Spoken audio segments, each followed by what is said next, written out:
I like Hutchinson the best, and I don't think Linderbaum is worth a top 10 pick. Thibodeau slipped, and I am going to grab Thibodeau.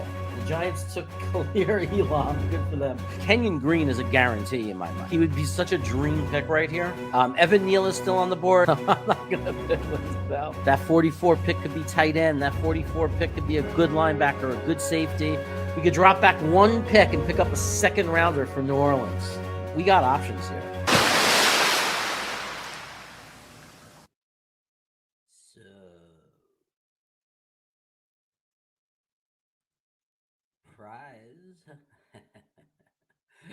Another surprise draft. It's Friday, and I figure let's do a live stream mock. They're catching on, and this is the last live stream mock that I'll be doing in, quite some time. That is not me drinking hot sauce, I should say. So this is the last mock draft before I have to do my mock draft after drinking a large amount, a full teaspoon of the Last Dab, one of the hottest pepper sauces. So that is coming because I hit my goal of 200 subscribers. I also want to announce that I have 2 different subscription goals that have incentives for you for subscribing. And the first being when I hit 300 subscribers, I'm going to be giving away 3 t-shirts. One winner will get a t-shirt, any t-shirt they choose from Jets 24/7 from their merchandise site. The other winner will get to go to Green Bean's site, Green Bean Jets fan, and choose a shirt from his merchandise, like This Ain't No Happenstance. The other will get a shirt from Matt O'Leary, Boycott the Beat. So there'll be 3 winners, 3 shirts when I get to 300 subscribers. When I get to 500 subscribers, I'm giving out 5 Boycott the Beat shirts. I'm doing that to help Matt O'Leary raise money for his charity. I believe it's St. Jude.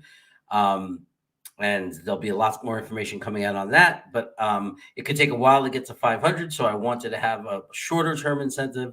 So now the next goal is 300, and I'll be giving out some shirts. And before I start this draft, I'll say we haven't scheduled exactly when I'm going to do the draft under the influence of a teaspoon of the Last Dab, but I promise you it is coming. It will happen. It's going to come real soon. So don't worry about that. What's up, John? It's good to see you here, my friend from Pure Adrenaline Fantasy Sports.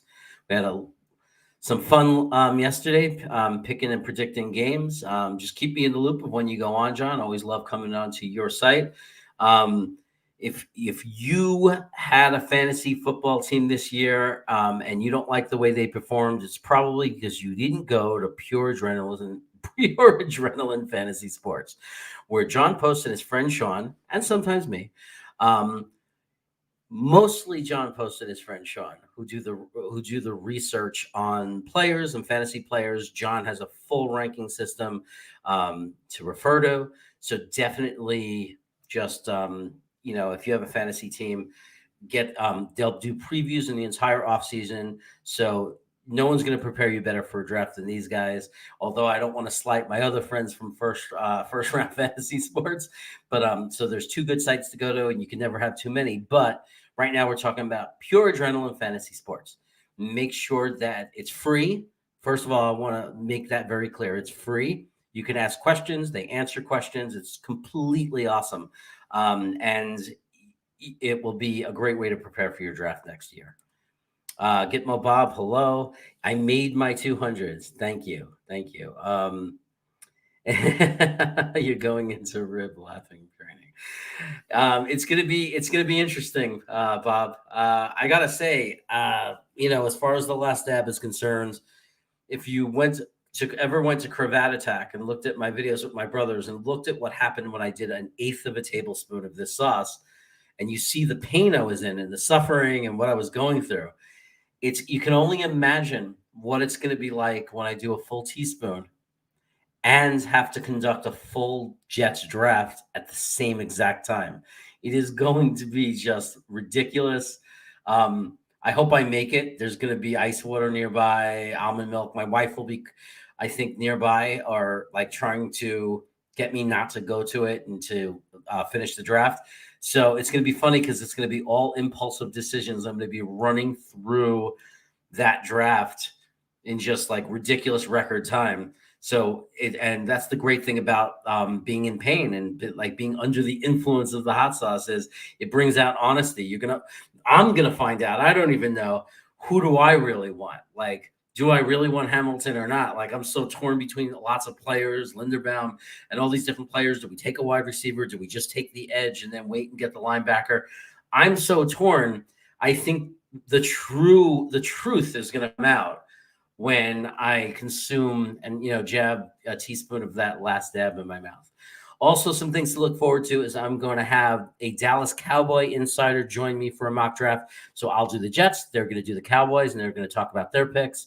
I'm going to have a San Francisco 49er fan come in, and they're going to do their draft for the 49ers while I do the Jets.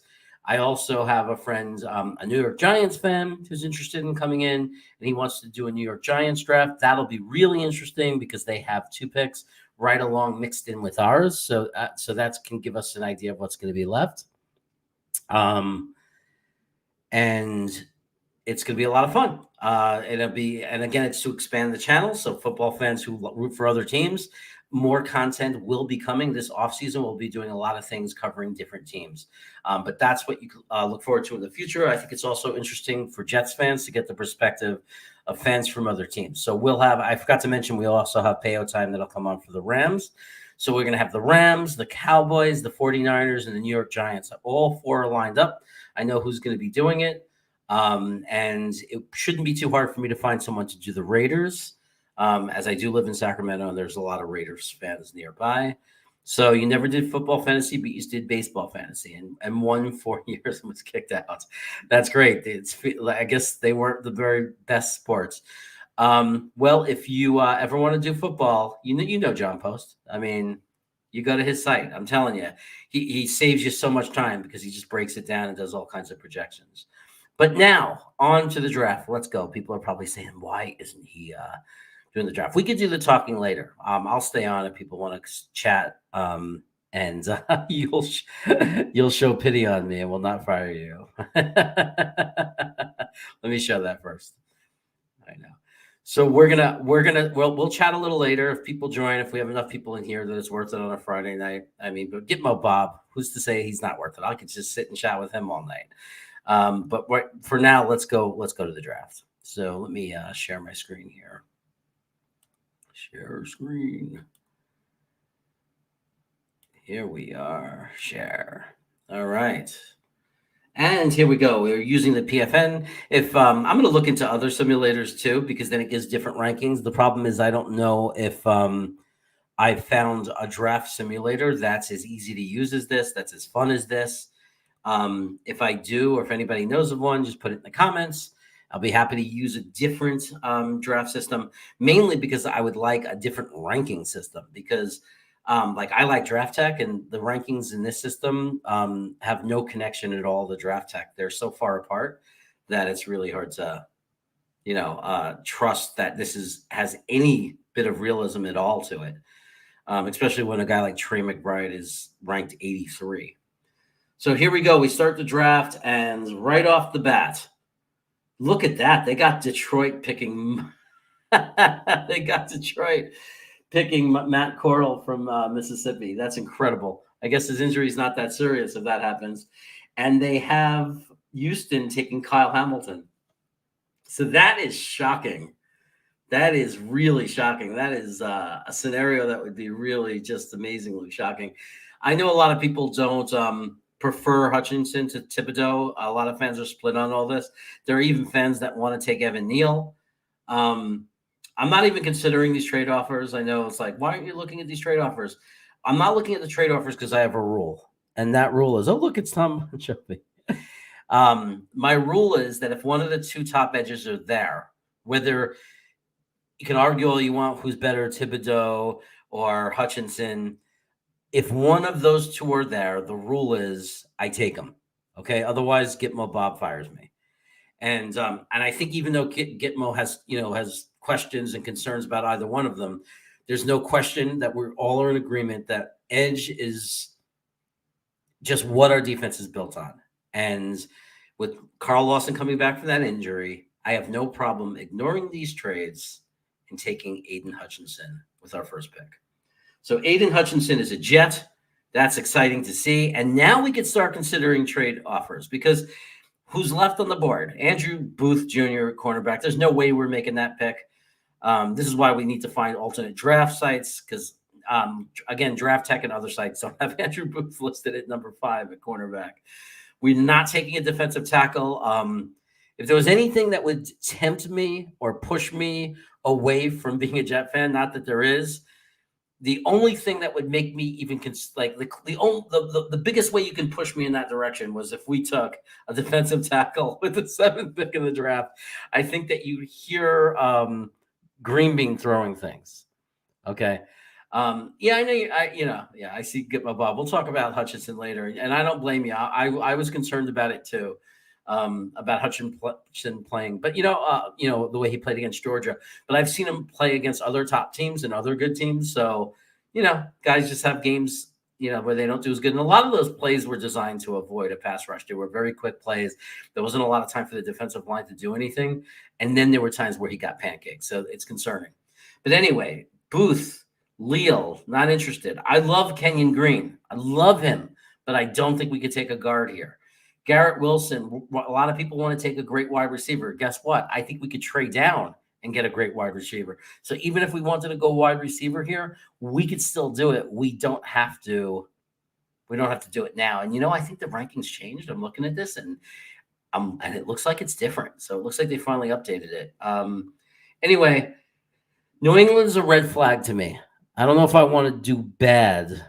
I just don't want to. I don't know if I want to do business. With New England. Let's see what the other offers are. 7-13, I like, because it's not a far drop, but I don't think Cleveland's offering enough, giving us just a 44. But again, depending on who we want to pick, I don't know if it matters. I just don't know if it matters. And Gitmo, I'm right with you. That's what I'm thinking, because I think when I do, if I did take this trade, I think I could trade down a little bit further even, but only if it was there. And this is probably, this is not much better than Cleveland's, except we get this extra 138.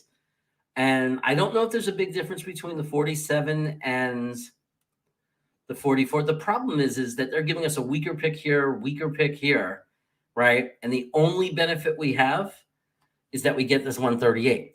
Now, one can argue that whether we take if we don't get a better offer here, or if the offers are too far down, we're going to take Dean anyway with this pick, right? So if we're going to take Dean anyway with this pick, and then I look over here at this next offer, do I want to drop down to 16 and take Dean, have a weaker second round pick? Like, how important is this 138? That's it. So Bob is saying to counter. So that's not a bad idea.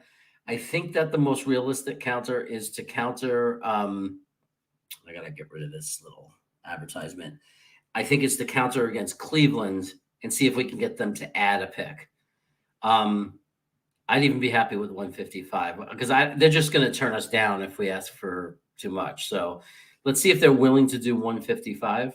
The point is they're giving us 13, which has a lot more value than 16, but I don't think it matters to us.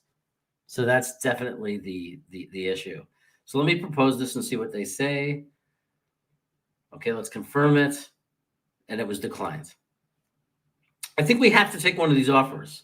I don't think we pick here, because personally, there's just no one on the next 4 or 5 picks that I want. There's no one that fits our needs. We have to trade down.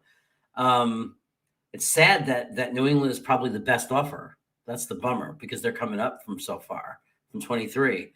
But we can't trade within the division.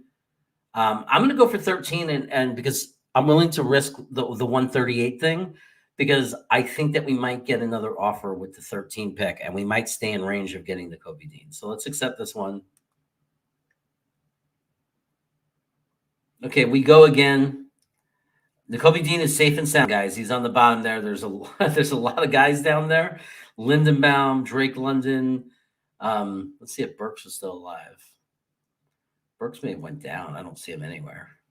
Okay, so let me look at the next offer. Green Bay's pick is too far down. Okay, Green Bay's pick. Oh, what about what we want, Christopher? I usually just do my own drafts and let you guys criticize me and everything. If it's a Friday night, you're here. If you guys want to decide also if you want to do that kind of draft, we can do that kind of draft too. I was just like these videos so far been about me just doing drafts. So if you really, but I am listening to the advice. I'm listening to you guys. You know what I mean? It's not, sometimes I don't even pay attention to you guys. I was really planning to like Zoom these and like edit them and post them out as vids. I just live stream them because I don't have time to do that. Neither of these, this is so risky and it's within our division, and this one takes us out of the running. So I don't know if we can do this. So here's what we're going to do. We are going to reject and reject. And we are going to just take, wow. I know Devin Lloyd is ranked higher in this, but I like Nakobe Dean personally. So I'm just going to get the hot sauce. I am, man. The only thing I have to work out with the hot sauce, so I'm going to take, by the way, I just took Nakobe Dean, just so you know. I like to get more trade value because no, but in real life, we wouldn't know when Nakobe Dean was going to go off the board. So if we were being realistic, we need to grab him. I like taking Nakobe Dean because if we were to get Hutchinson, it gives us a chance at an impact edge, which is what we need to go along with Lawson. And then, and we do have concerns about him. He's not a guarantee. But then we get Nakobe Dean, what's funny about Nakobe Dean is I think he's more of a guarantee. I feel safer about Nakobe Dean than I do Aiden Hutchinson. It's just a matter of where you can get them. 35 for and 145 for the 46th and Tampa Bay 2nd. That's something that Joe Douglas might do, but it's not as fun for us. So I'm going to reject it. Christopher, anyone you like that's on the board right now? So here we are. We're at the 35th pick. I'll tell you who I like. I really like Zion Johnson, the guard from Boston College. I do not like Isaiah Likely. I really like Brandon Smith from Penn State, but do we double down on linebackers so fast? But Brandon Smith is from Penn State, linebacker university, very solid, is probably going to be a very good NFL linebacker. We got Breece Hall, who Draft Tech ranks as the #1 running back on the board, although a lot of people would argue that would be Isaiah Spiller. We also got Christian Harris, who we wouldn't take because I wouldn't take him over Brandon Smith. We have Jalen Weidermeyer, but I think it's too early to grab him. So for me, because we picked up that extra 44th pick that we got that pick coming right up, I'm going to we got the 35th and we got the 35th to 38th, and because of our trade, we have the 44th. So we're going to have more time to trade. I'm just going to sneak in and grab our guard right now. Here's our right guard. Boom, and we're done. And that is Zion Johnson. Let me show him. Clicking the right one. We get Zion. Okay. Our first pick was Aiden Hutchinson. So we have Aiden Hutchinson. Let me show you. Let me give you a little update. It's a good question, man. Let me give you a little update. We got Aiden Hutchinson. We got Nakobe Dean. We got Zion Johnson. We have an extra pick now at 44. Okay. So that's what we're looking at. That's our situation right now. I'm hoping that we're going to have some good trade offers right now. So, and the reason is because now we could look at trade offers because we have the 44th pick. So we're still in good shape to get some draft capital. Even though I said I want to have some more fun, understand that it's important we do something like this. We have to build some capital for next year. I don't particularly love that pick. Man, why is it always in our division? I would love a second round pick next year and lock that up at fit and only have to drop down to 58. But what I'm going to do is pick 75, pick 38. That is a big drop. and it's going to make it boring. You're going to say boo. But we need some picks for next year. So I'm trying to be realistic to real life. I'm trying to do a real GM type move. I'm going to do that because I have another pick coming up, and I know who I want at 75 is on the board, and I think they're very hard. I think that they are, that for this board, at least I know they're going to be alive. So we get to our 44th. I look at the board. We still have Weidemeyer. We still have Brees Hall up there. We have another defensive tackle up there. We have Jahan Dotson. If we're going to go for a wide receiver, it might be our last chance. And Trey McBride went from 83 to 56. So they really have updated it. So any trade we do at this point is risking Trey McBride, which does not make me happy. Dropping down to 46 probably still gets us. I mean, either way, we're going to get a safety or a tight end. We can take Trey or we can take Jordan Battle. We're going to do well either way and pick up a third. They want our 145. 55 still puts us in the running for McBride. They want our 159 and give us an 87, which I kind of like. Man, they say don't trade in your division, right? That's a hard thing to follow when I think it's good value for us. Do I have to say no to these guys? This is not enough. I'm going to counter. I'll tell you what I'm going to do. I'm going to counter, and instead of their third, I'm going to ask for their second. Declines. Bastards. Okay. No, I'm going to lock this down. Man, this is a bad situation. This is why we need to trade down and get more picks. Because if I take McBride, we lose Battle. If I take Battle, we lose McBride. That's basically our situation right now. Because we don't pick again until, well, we pick at 69. We might be able to get McBride. If not, we'll get somebody else. I'm going to go safety over wide receiver and say that we'll get a wide receiver later. So we're going to take Battle. Get ourselves a safety. People say it's not a premium position. Give me a break. You need to have a safety somewhere. I mean, you can't just play without safeties. It's killing us. Okay, 69 to 86, 123. I'm looking on the board right now. Of course, McBride is gone. Darn it. But Jake Ferguson is there. So that's a little bit of a consolation. 86 to 123. I'm not going to do it. We need to get some quality players right now. I'm going to grab Jake Ferguson and make sure we secure a tight end. Yeah, I know you're saying there's plenty of other tight ends, Bob, but I don't want to. I mean, I don't want another Yeboah situation where they're just development or hidden. I want a guy who could start right away, and I think that was one of our last chances to get a guy that's ready to just go. Maybe I'm wrong. I don't know. Chargers want us to go down to 86, 123 for our 6 next year. There are some guys I like here.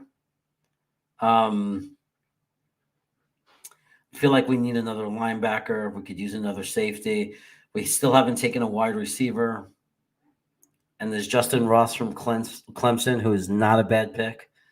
There's also Alec Lindstrom, center. I already took a guard, but Alec Lindstrom, man, that'd be great. Let's see. Everybody's forgetting that Lindenbaum is not the only center in this draft. Let's see. We had quality so far. I mean, these are all contributors. Aiden Hutchinson, starter. Nakobe Dean, starter. Zion Johnson, I think, starter.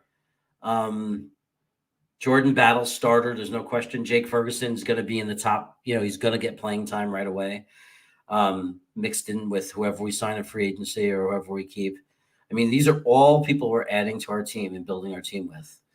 I think we're finally in an area where, like Justin Ross at wide receiver, I don't know. I don't know if he right off the bat is a player. You're saying is the Notre Dame center gone? That is Patterson, right? Let's look and check that out. He might be gone. What's going on here? Yeah, he's gone. He's gone. It's only Lindstrom, Bob. It's only Lindstrom. So tough decisions. Wait a second. Trey McBride is up there? How is that possible? How did we miss that before? I just totally screwed that up because he was there. And I already took Ferguson. Do I take McBride anyway? Gitmo Bob will fire me if I take 2 tight ends in a row with these picks. There's no way he's going to let me get away with. No way I get away with that. I don't know how I messed that up. Come on, help me out, guys. What do you think? Justin Ross, that's a big drop down. And Green Bean would. Yeah, he would. He would take McBride. Can you imagine in real life if that happened? If somebody, after we picked Ferguson, if someone went to Joe Douglas and said, McBride was still on the board and we had him ranked higher. It would be like, that'd be worse than the 4-2. The 4-2 call with the quarterback sneak. That would be a worse communication if we somehow left McBride on the board and took Ferguson. But the funny thing is that you never know. Ferguson could end up being the better tight end. It's like nothing, we never know anything for sure. Yeah, that's hysterical, Joseph. You want to take a kicker. Man, this is a tough draft for me, man. I usually do a lot better than this. The trades weren't very appealing, so we weren't able to. It didn't work out well. We weren't able to trade down in very small increments. We didn't get a lot of extra picks. Usually I have extra picks in this area. And we still have Dean. It still works out.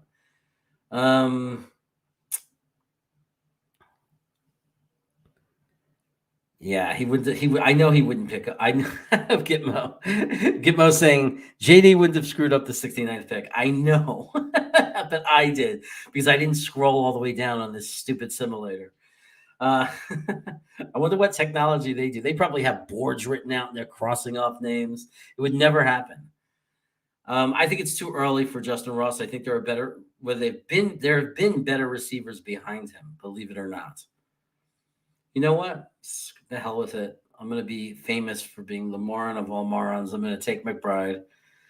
And let's pretend we didn't pick up a tight end in free agency. We just protected ourselves. We're going into the season with 2 young stud tight ends that have the potential to be stars. That's how I'm defending it. What do we have now? Oh, Justin Ross is still up there. So that makes me look like a genius if you look at it from that perspective. We have 2 tight ends. We have a safety, a linebacker. We definitely need another linebacker or safety, but we can get that here at 115 if without reaching right now. We could take quarterback Khalib Ellaby from Western Michigan. Anybody want to do that? You want to grab a quarterback? Okay, so here's a really good safety, Vernon McKinley. He's another guy that could be a starter from day one, potentially. We don't know if we're going to re-sign. By then we're going to know. We may have already re-signed Marcus May because nobody else out there is going to pay him anything. We might feel bad and give him a little bit more than everybody else would. I see John Mechie down here at wide receiver. You see, that's the thing I'm struggling with. I don't understand. I know that he tore his ACL, but without it, he's a first-round pick. So John Mechie is a first-round pick who tore his ACL, right? He's 20 years old, 21 years old, whatever it is, super young. We see people recover from ACLs all the time now. So do we take him? If we're going to, yeah, that's what I'm thinking, Bob. I mean, Ross is ranked much higher. There must be a reason, right? I mean, the most apparent attribute in Ross favors the NFL prospect is his size, 6'4". He can be a dangerous target on the boundary, back of the end zone. The Clemson wide receiver combines his size with an impressive catch radius. He was really good, even with the quarterback that replaced Trevor. He was the team. Justin Ross was their offense when I watched them play. He was their guy. A catch radius, size, nightmare for the opposition in contested catch situations. It's kind of like what we wanted Mims to be for us. Except he's much bigger. It doesn't say anything about his route running. So our scouts will know that. I'm going to assume that he has good route running and take him, but we don't have to worry about him becoming a Jet if he's not a good route runner. We're not going to have another Denzel Mims situation. Look at this. Vernon McKinley, the safety, is still on the board. I love that he is still on the board. That just blows my mind that he's still there. Yeah, I think it's good value. We're at pick 115, and Verone McKinley, man, I watch him play a lot. That's how I know about him. Because I just live on the West Coast, so Oregon is all their games are televised. He's good, man. He makes big hits. He plugs the hole. He's good in coverage. Let's see if they agree with me. Bit slight in frame. That's true. That's probably why he's at a home, because he certainly doesn't play like he's small in frame. Understands how to use his speed and athleticism to track down ball carriers. That's what I said. And find the football in coverage. Exactly what I'm saying. That's exactly what I saw. He has some of the draft class best instincts in coverage, but he's shown an ability to stuff run fits all the same. This is exactly what I watched. And Oregon, it's not like they don't play anybody. Okay, they play good teams.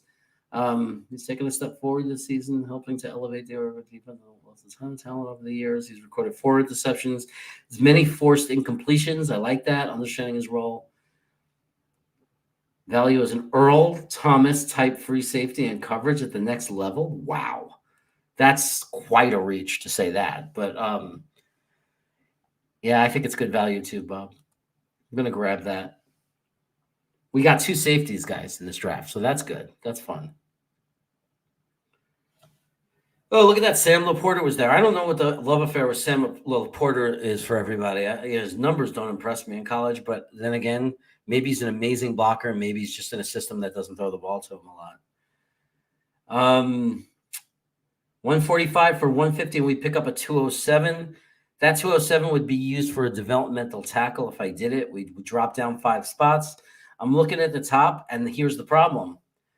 We need another linebacker, and it's the best value on the board for us right now. The top linebacker is Fabricio Dennis, and I actually like him. I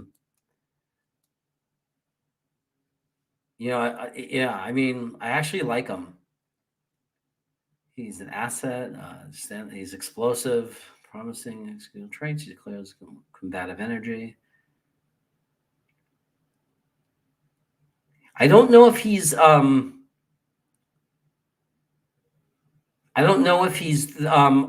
because he's a big frame type linebacker, and I don't know if that fits. Gene is really fast, so he definitely fits our system. I don't know if this guy fits our system, but I don't think it's right not to have a traditional just like CJ, like another big guy. Like if CJ goes down, Nakobe Dean is a sideline to sideline. Well, and even CJ like leans out. What's wrong with having a big, solid linebacker? I'm going to take him. Give us our second linebacker. Some people would be happy with that because I got 2 safeties and 2 linebackers. I know, so I'm not going to get killed by too many people. Wow, LA wants to give us a ton of picks. Do I do that, Bob? I mean, at 159, there's still Jalen Amore Davis. I missed out on Kylan Gordon. I can't believe that they had Charlie Kolar still down so low, even though they redid the rankings. That is ridiculous. The only reason I didn't just say, I'll just wait for Charlie Kolar when I messed up on tight end is because it's not realistic. Or at least maybe I'm wrong, because we saw what happened last year and we saw tight ends drop. Peyo's here. What's up, Peyo? You want us to trade with the Rams? I'm sure you do. This seems like I gotta tell you, this is a wild offer for us.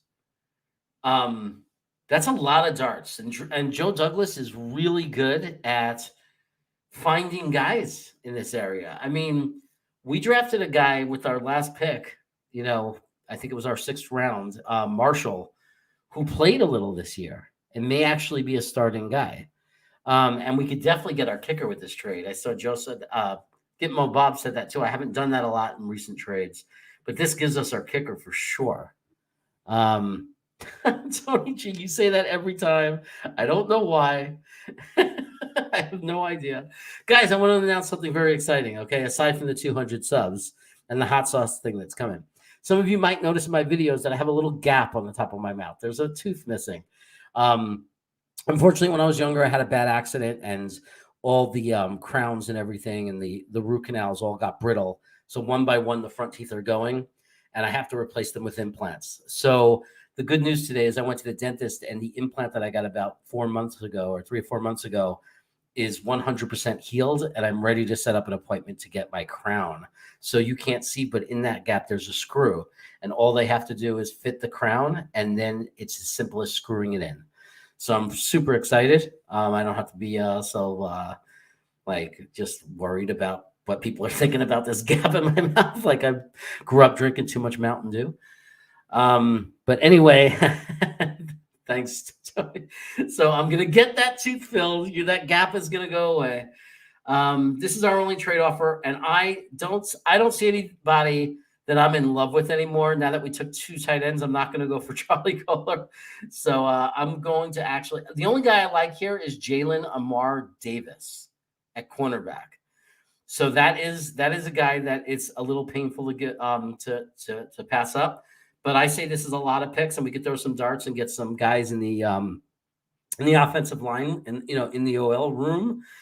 We need some developmental guys there. I also think I haven't taken a running back. So there might be a dart to throw there. We'll see. So here we go. We got 3 picks in a row. Okay. Sauce is great, better than Crown.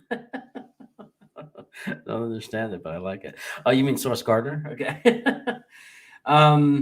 Kennedy Brooks from Oklahoma. I mean, these are darts, right? You know what we do need though, and I don't have time to research them now. We definitely need. Now we could take defensive tackle.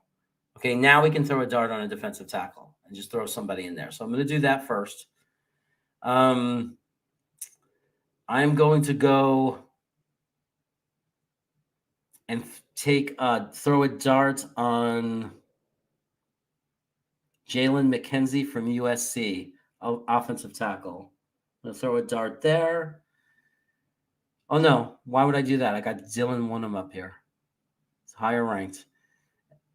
And I haven't researched these players yet. I don't have time, so I'm just throwing some darts right now. And I should look at the chat. Maybe somebody's – defensive tackle is in need. There's no question. But I think that's an easy one to get in free agency. I think that there's a lot of solid defensive tackles we might be able to plug in. But I definitely wanted to take at least one young one. And then one of these guys we're going to find out about, like Jared Stern from Western Kentucky from a small school. The guy's a burner. He runs a 4.3. Like we're going to just find that out. And I agree with you, Gitmo. Let's just grab a running back, see who we like. A couple of guys from Oklahoma, Kennedy Brooks, Eric Gray. Kennedy Brooks is clearly the better value. And then it goes down a lot from there in rankings. So these guys did more research than I did. Let's look and see if there's any info on them. Oklahoma backs are generally productive, and Kennedy Brooks was so for the Sooners in 18 and 19 before opting out of the 20 season. All eyes will be on him to put up a 3rd season with more than 1,000 yards rushing and see if he can improve as a receiver out of the backfield. That's not very encouraging to see if he can improve, and we don't know if he did. So we really need an update on that. The next guy up is Eric Gray. Although he isn't the fastest running back in the class, Gray has an impressive short area quickness and explosive ability. Be under no illusion, he won't win many foot races in a straight line. Still, this is sudden this helps him pick up some more yards. You know what? That's just another Perine, which they don't like. Yeah, right. We some of us like him, but Joe Douglas doesn't like him. So let's just go for this Kennedy Brooks guy. Let's just take him. Just get another running back in the room, see if it pans out. And they might have somebody on their list, right? They may have somebody. In most drafts, I get more picks, and I'm able to get a guy. I mean, and a lot of you have seen it in some picks. In some drafts, I've gotten literally Breece Hall or Isaiah Spiller. I bet the Rams would love to make a pick like that. Hey, if you're still here, Peo, there's no doubt in my mind. Wouldn't the Rams? And Peo's going to be on the show. He's gonna draft from the Rams' perspective. It'd be very hard for me to imagine that Peo wouldn't is not in the draft going to grab one of those running backs. Not that the Rams don't have a good running back. I just think it's a great value in the third and fourth round. I think there's going to be a lot of guys.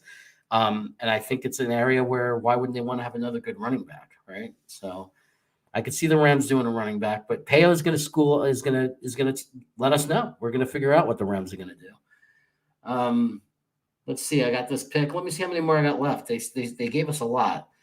This is the last one. So what are we going to do, Bob? What are we going to do? We're going to look at the kickers. And somebody passed Caden York on this list, which is surprising to me because everybody just said Caden York all the time. And here's this guy. A big back is what I hope for after Perrine. A big back is what I hope for after Perrine and Johnson are ejected. Ah, I see what you're saying. Yeah, hopefully the guy took his big. But look, we got plenty more drafts. We're going to look coming soon. So, okay. So we don't even know why they're ranking him above. We don't even know why we like Caden York other than Draft Tech has him ranked as the best kicker. Look, he's coming from LSU. He's kicked a bunch of 50-yard plus field goals.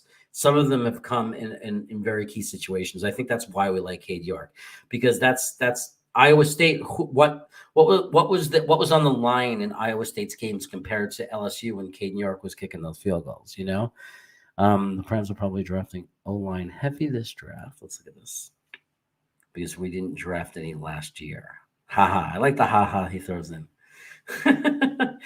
Well, Peo, when your season's over, hopefully not until after February, or if we're deep into February, when your season's finally over, we will do our draft together, and you'll get to make these decisions. Looks like a bunch of free agents, unless there's a player you like. Yeah, I mean, I think that we're gonna pick. We always throw in a bunch of guys, right? And every year one seems to work out, like at least in some respect. Like Yeboah contributed and looked pretty good, and he's on the practice squad. And he still might be a part of our future.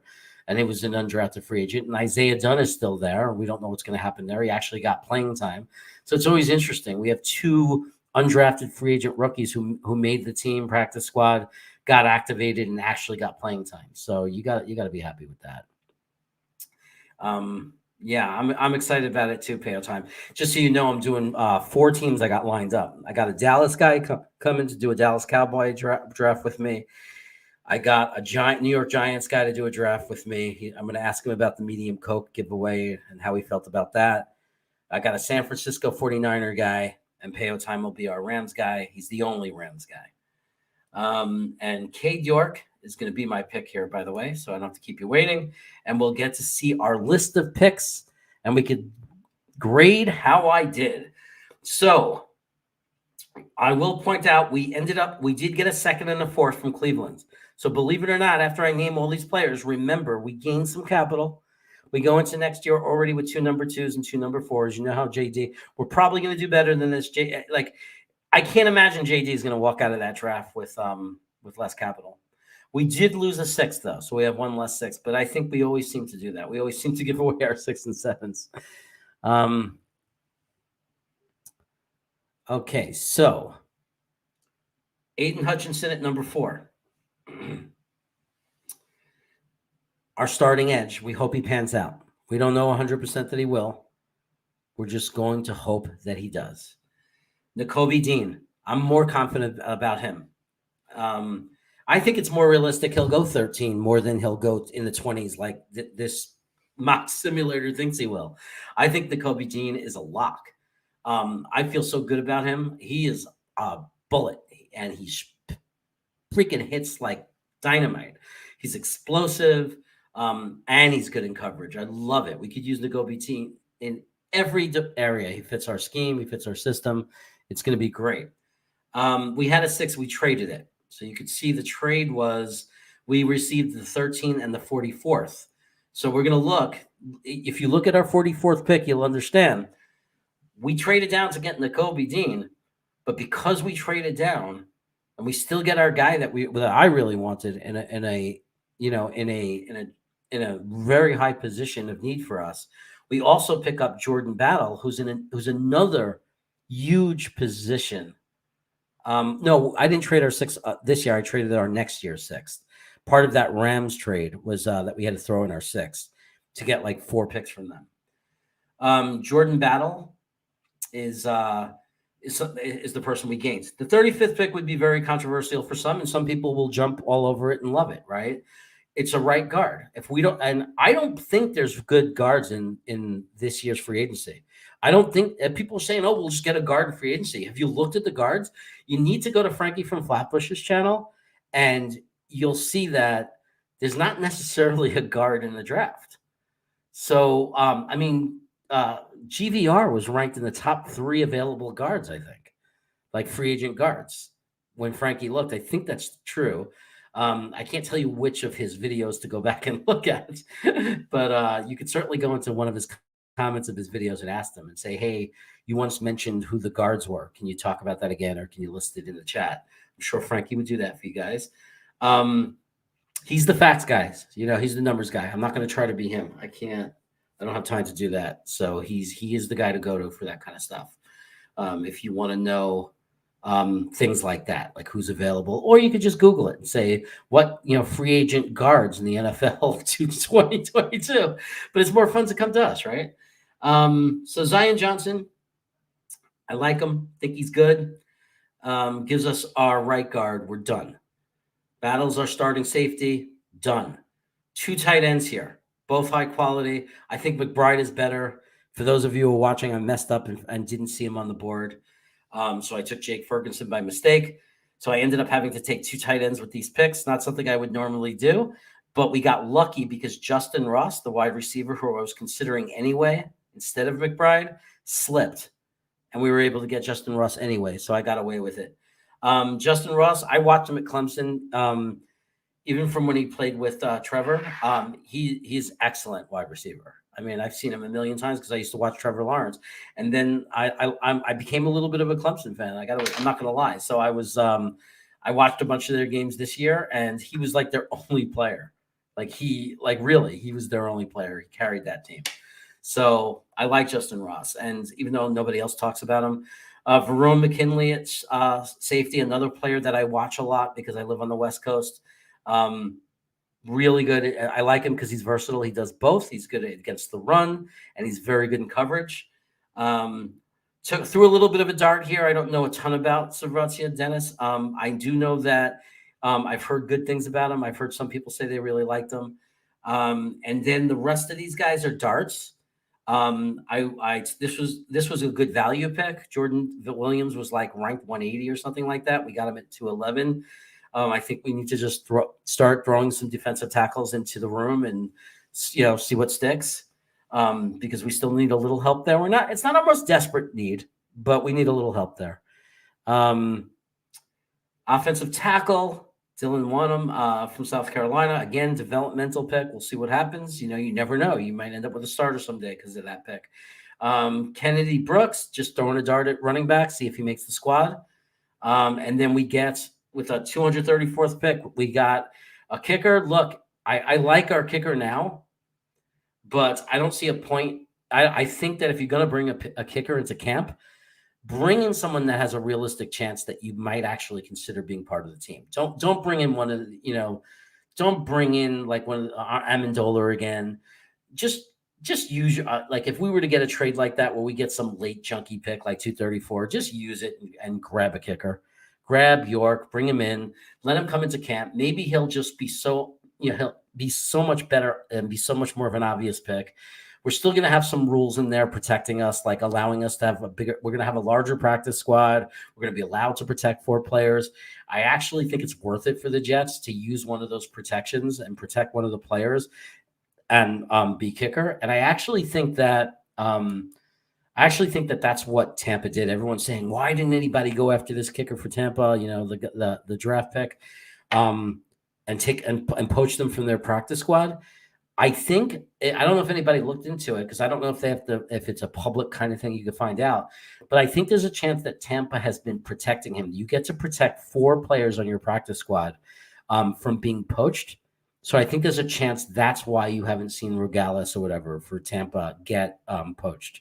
Anyway, that's my theory. Yeah, any free agent guards will be expensive. There's only one that's tempting at all, and he's older. He's going to be expensive, and he was injured most of the year, and that's Schwerf, whatever his name is, Scherf. I don't know if he's really a fit for our rebuild. It'd be nice if he wasn't expensive and he was healed up just for the sake of protecting Zach as he develops. That would be the only reason. But he's not really going to be a guy that's part of our, for when we're actually ready to win, when we're actually going to be a real threat to win and do something. So, I mean, Scherf would have to come at a really good price. And be a short-term contract. And I don't think it's going to happen because somebody's going to come in and probably be more aggressive on him. Again, he would be a fill-in guy just for the sake of Zach, just to protect him, to help Michael Carter, to help them develop, to be a leader on the offensive line. That would be the purpose of him. But he's not a long-term answer. He's not the guy that's going to be there when we hope to be a contending team. I know, some Jet fans are living in a little out there and think we're going to go for the playoffs next year and be a Super Bowl contender the year after that. That would be a dream come true. I wouldn't argue. Like, if that happened, I'd be, me, I'd be one of the happiest people alive. But I'm trying to live in the real world. This is a 4-year rebuild time, at least, until we're thinking like we're the Rams or the or not even the Packers, or a team that can actually go into the playoffs and go deep and compete for the Super Bowl. We just have to be realistic, and that's what I'm saying, Tony. We just Zach is the priority, so it's okay to get a short-term guy, in my opinion, as long as we get him off our books before we have to sign all the guys we drafted in this year's draft. Right? I mean, that's the key. Get him off the books, because we're going to have to pay ABT. We're going to have to pay Becton before that. We're going to have to pay Elijah Moore. We're going to have to pay Michael Carter. I mean, we're going to have Zach Wilson. There's going to be a lot of guys to pay. Might as well keep LDT. I definitely think we should keep LDT. And I think the way he's played, in my mind, he's the best. He'd be, outside of Scherf, he's the best guy on the board that I saw when we saw the list. Of course, there'll be guys that get cut for salary reasons. So we don't know 100% yet, but right now it's not looking like the strength of free agency. I really like LDT, and I don't care what PFF says or anything says. Everybody here knows, and every Jet fan who's been watching these games knows, that our offensive line played much better the moment LDT was in there. It just plays better, with the exception of last week, which I'll admit, but that was with all of our 3 backups in there. I don't know how we played that well. That offensive line, those guys really stepped up, except, I guess, and Gitmo might have been the guy that said it, or someone smart like Gitmo said it. One of the reasons why we think that our offensive line played well is because we ran the ball a lot. So downhill blocking is easier than pass blocking. So that was like a theory. And Feeney seems to be a really good center run blocking wise. I think, because we did it somehow. We ran really well that game, considering we were playing Tampa Bay. Everything else will fall into place. Yep. Well, Tony, this is what me and my brother say all the time. And way before I did any of these videos, or, this is before YouTube even. Me and my brother have been football fans our whole lives, and we talk about everything we both, everything we have in common. And for us, we've always said that and this is not, there's different ways to skin a cat, but the most common way for greatness, to build a team, is coach, quarterback. Like, that's your top 2. Your coach, you got to get the right coach. You got to have the right quarterback. Now, if you have one and not the other, the benefit of that is one brings the other. If Salah's the wrong guy, but Zach is amazing and keeps developing and looks like he's going to be a stud, you attract the best coaches, and vice versa. If you have a great coach, good quarterbacks that become available suddenly want to play for them. Like, notice now, even without the wins, just Salah's reputation, how many more guys want to play for us? So coaches and quarterback. But coach and quarterback is what it's about. It starts there. I mean, from a schematic point of view, yes, you win games in the trenches, right? We have to build the defensive line and the offensive line. But any team that commits itself to doing that could do that. You just have to commit yourself to doing it. The quarterback you have to have, the coach you have to have, unless the exception is you build such a dominating defense, you could win with Hostetler as your quarterback, filling in for an injured Phil Simms, because the defense was so exceptional. And Parcells is such an exceptional coach that you were able to win because he did it a different way. He pounded the ball, great offensive line. Otis Anderson drank from the fountain of youth, and had the best 8-week run of his career, and the Giants were able to do it. But that's like more the exception. Long-term franchises, Pittsburgh, Ben Roethlisberger, New England, Tom Brady, Kansas City now, Patrick Mahomes, coach, quarterback. Seattle's been great. Very good coach, very good quarterback. That's how you do it. The Rams, very good coach. They improved in quarterback. That's why they won more games this year, and that's why they look better again, because they needed. He realized, that great coach realized, he needed a better quarterback. You're going to be the mock draft king. I don't know. Little Boy Green, a Jets provider who's very popular, decided he wants to do drafts. My only hope is he invites me on, because he was talking about inviting everyone else on, but he didn't mention me. Maybe I'll get enough traction to catch his attention. I don't know, Peo, but I got my supporters. You know what I mean? I got my guys. I got Tony, and I got Tom, and I got Gitmo. I got people I love.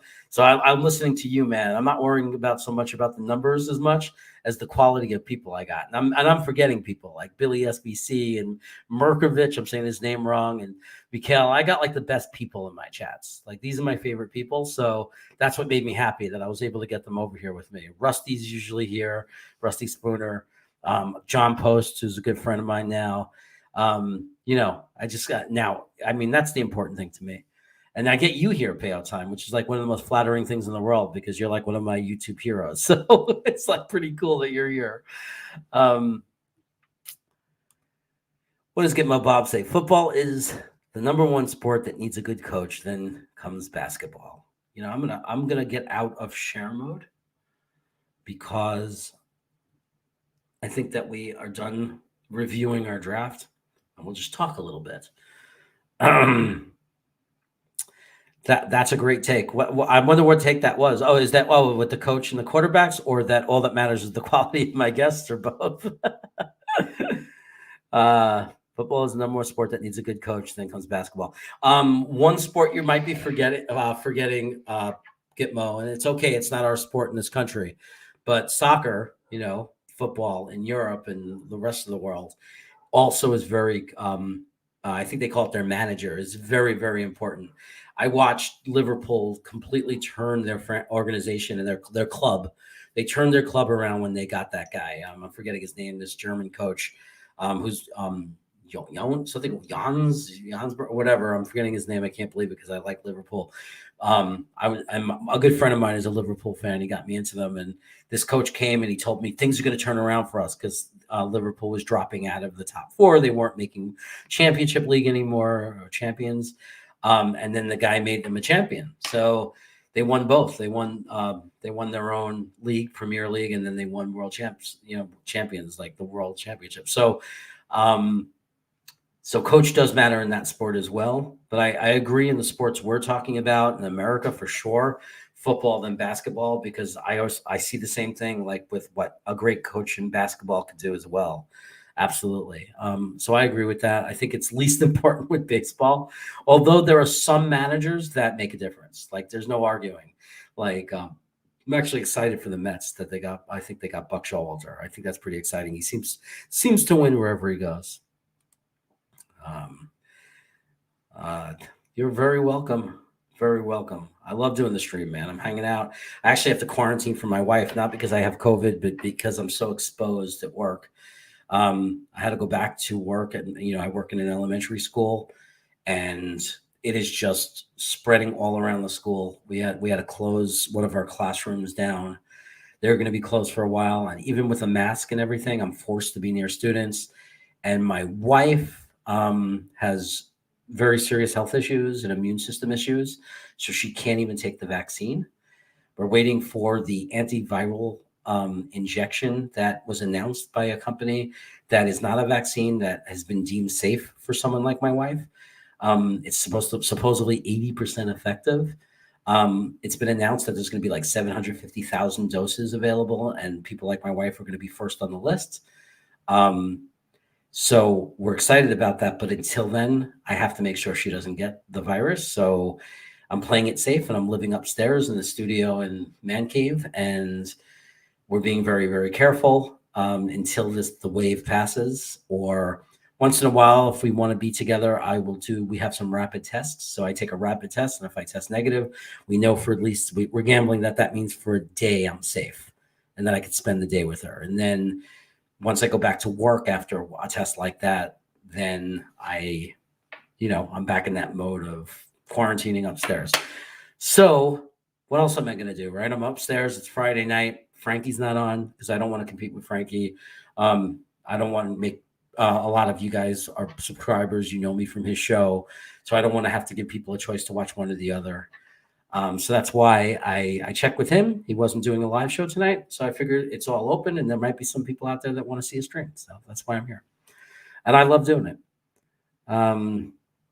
Keyword research with consistent content and you'll grow more than a tree in the forest.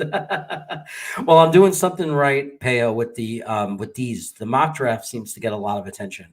If you look at my video list, I get more views for these mock drafts than anything else. And I think it's because people type in mock draft, which is making me think that that's only going to increase and get better when the season's over and we get closer and closer to the draft.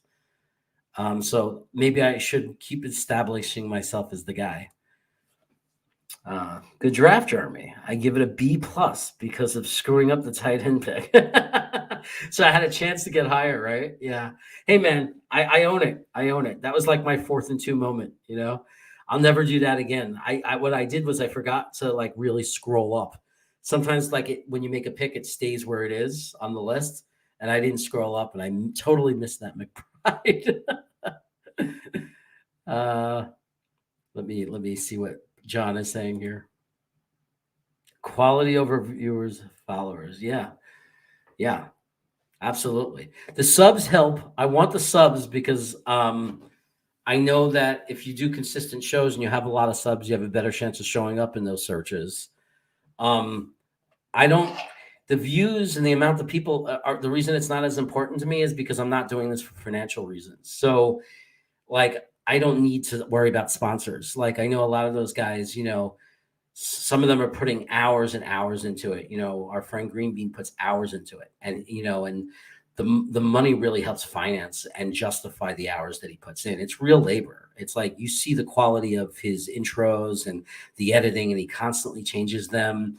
I mean, he puts in so much. And what he's doing. He's traveling around the country and everything. So, that money helps him. It helps him finance the channel. It's deserved money. Whatever he's given by his viewers, the Patreon followers, whatever he's given by sponsors is well deserved. It's a real job for him. It's not so for me. That's why I'm live streaming right now. That's why this is not a perfect video with a perfect draft where I could have said, ouch, I made a mistake and deleted it because I forgot the tight end and start over. This is, you know what I mean? And I think some of you guys prefer this way anyway. But that's the difference with me and him. I want the subs and to show up and have the chance to get lots of good people. But at the end of the day, if we were to suddenly get 150, 200 people in here and they were insulting you guys and people were trash talking and they started bringing in negativity, I'm not looking for that. I want it to be, I want it to be a positive experience and everything. I think that's important, that it's a positive experience. And right now, everybody that I have now that comes in is always very respectful to each other and we have a good time together. And, it's kind of like the Jets fan type thing. So I appreciate those of you that are coming in. I appreciate the kind of people that you are.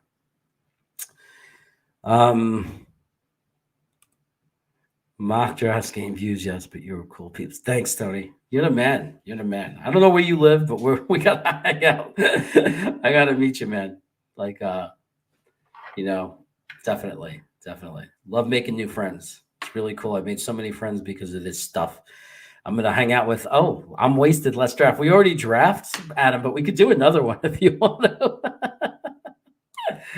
Adam, do you want to see what we did? You're not going to remind me to shave. I don't think I'm gonna do the man cave. If a sponsor I don't think I'm ever gonna get it. Look, if it built up to that got that big where people were offering to do sponsorships or whatever, and I was gonna have sponsors, I don't know, but I'll ask you guys, like man cave. I don't know, like it's got to be worth the money. Like, are they giving you like $10 per video? Like then it's like it's not worth it to me. Um, if it's like if you're offering $10, it's like it might not be worth it to me to do like a manscape. Um, I don't know anything about it. Like that's not something I would. You missed it too, bipolar. I'm gonna show it. Okay. I'm gonna, and I might even do another one because what the hell, we're here. So if people want to, I will. You know. As far as the sponsors, if and I don't want to presume anything, but if it for some reason, and because I love doing it, I keep doing it through time, and I build it up, and it starts getting lots of views, and suddenly sponsors are coming. It's for me, it's like I'm in the luxury, like the position, a luxury position of me and my wife are very happy with what we have in our life. It's not that we don't want more money; I wouldn't want more money, but the truth is that we have what we need in our life. We both, we're very fortunate. I'm doing what I love. I get to help kids. I love my house in Sacramento. Like we have what we have, and we're we have a life that works for us.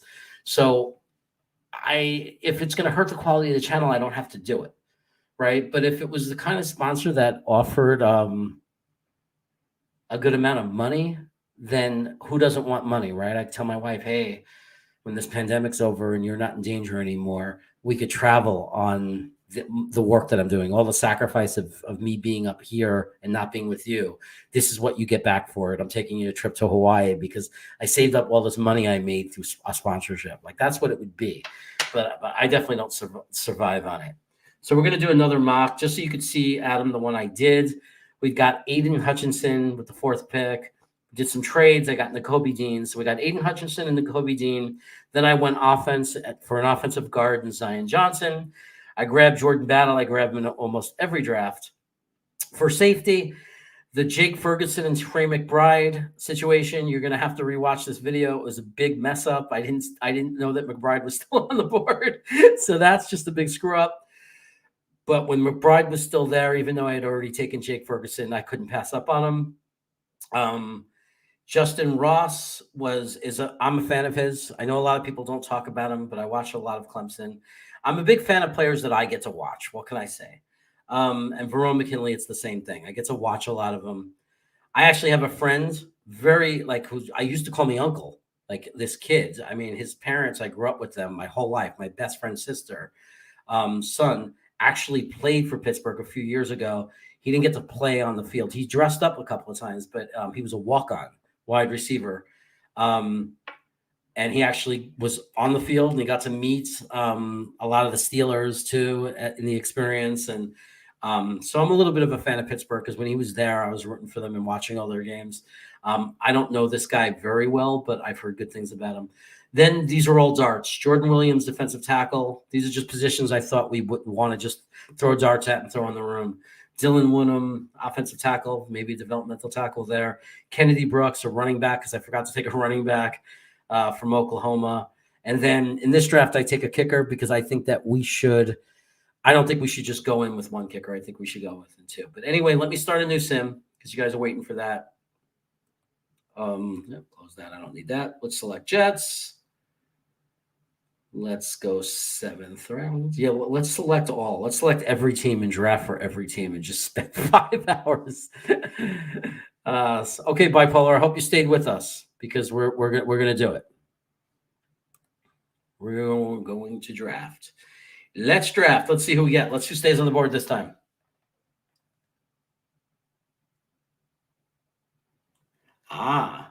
Well, that's interesting. Look at that. Aiden Hutchinson is still there, but George Kalafdis goes to Houston. And you know what I love about that? I love because I can see Houston doing that. There are people that would be a fan of that. I am not a fan of that. Like if the Jets took George K over Hutchinson, don't get me wrong, the Georgia game, like a lot of us, threw me off Hutchinson a little bit, but I'm realistic enough to know that was one game.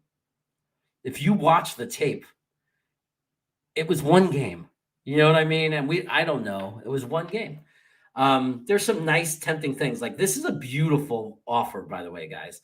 This is an offer that you can't.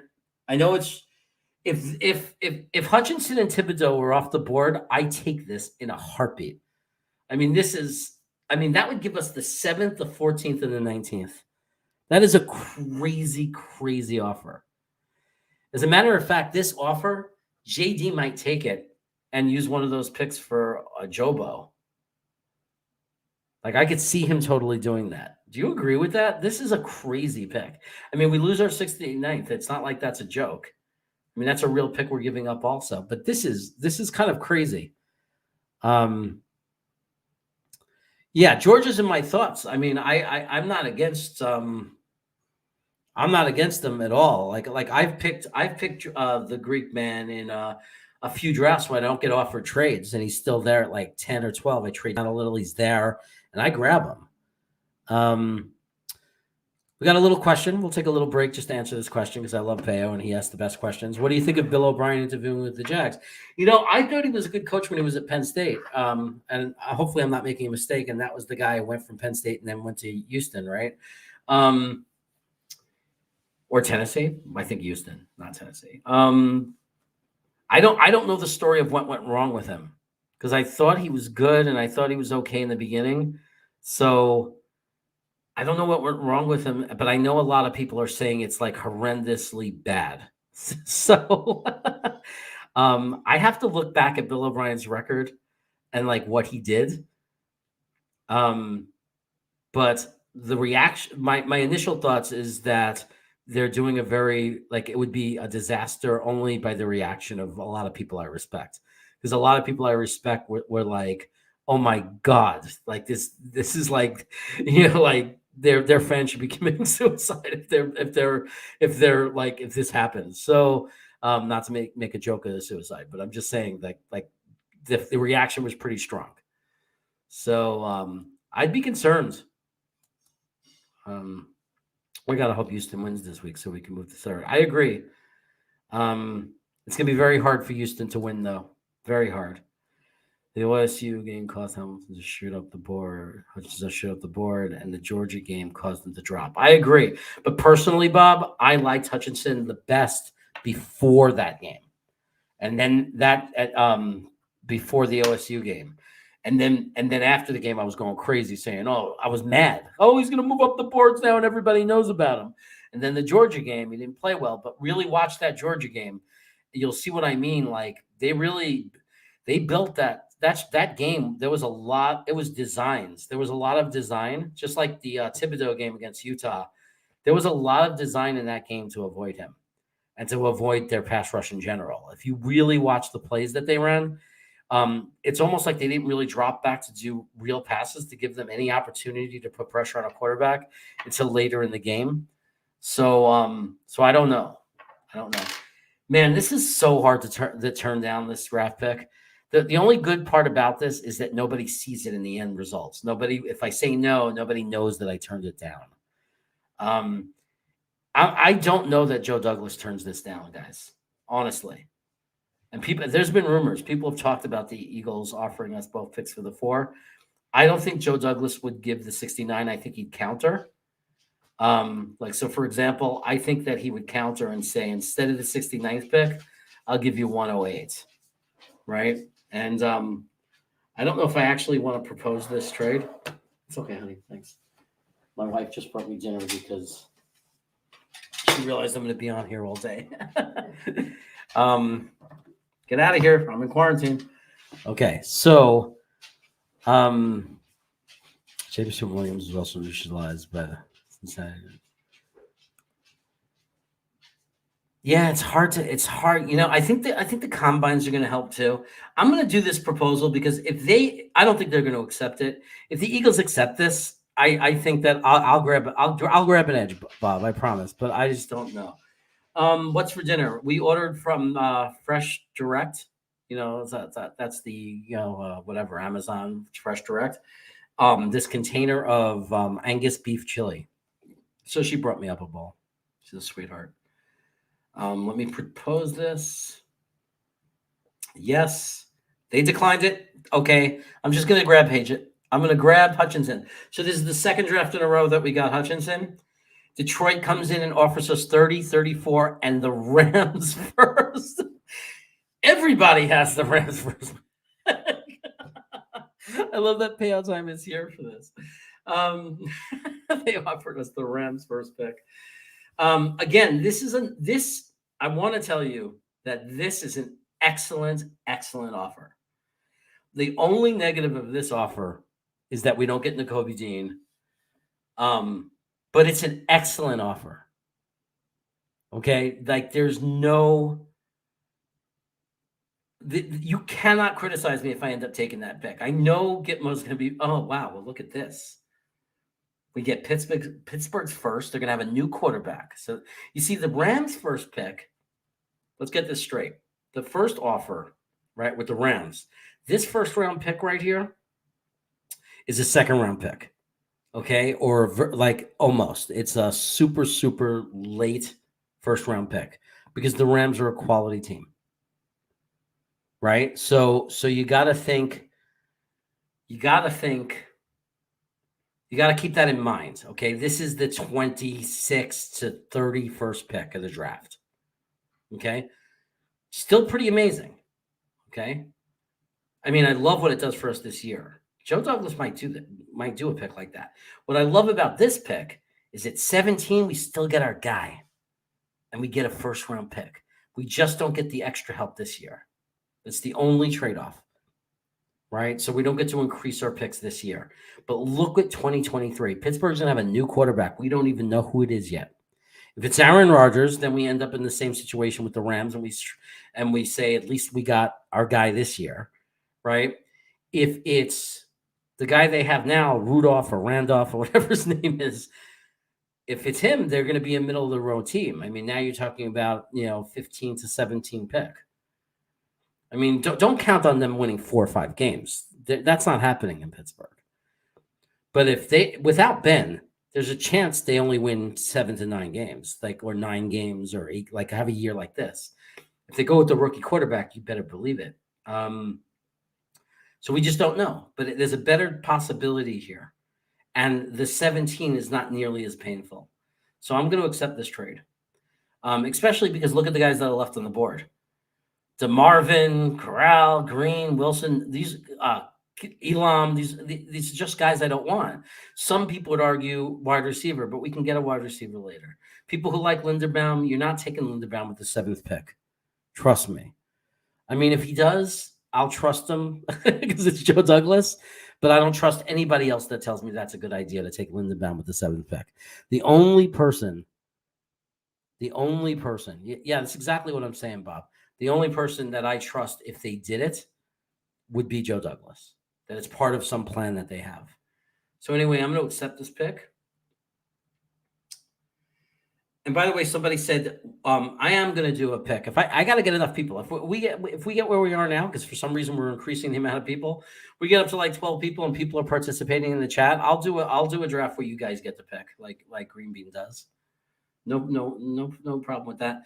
If they were in our division, I'd consider this because I still think we get our guy at 22nd in this draft. So this is something I would consider, with no issue considering that, except the fact that it's Miami.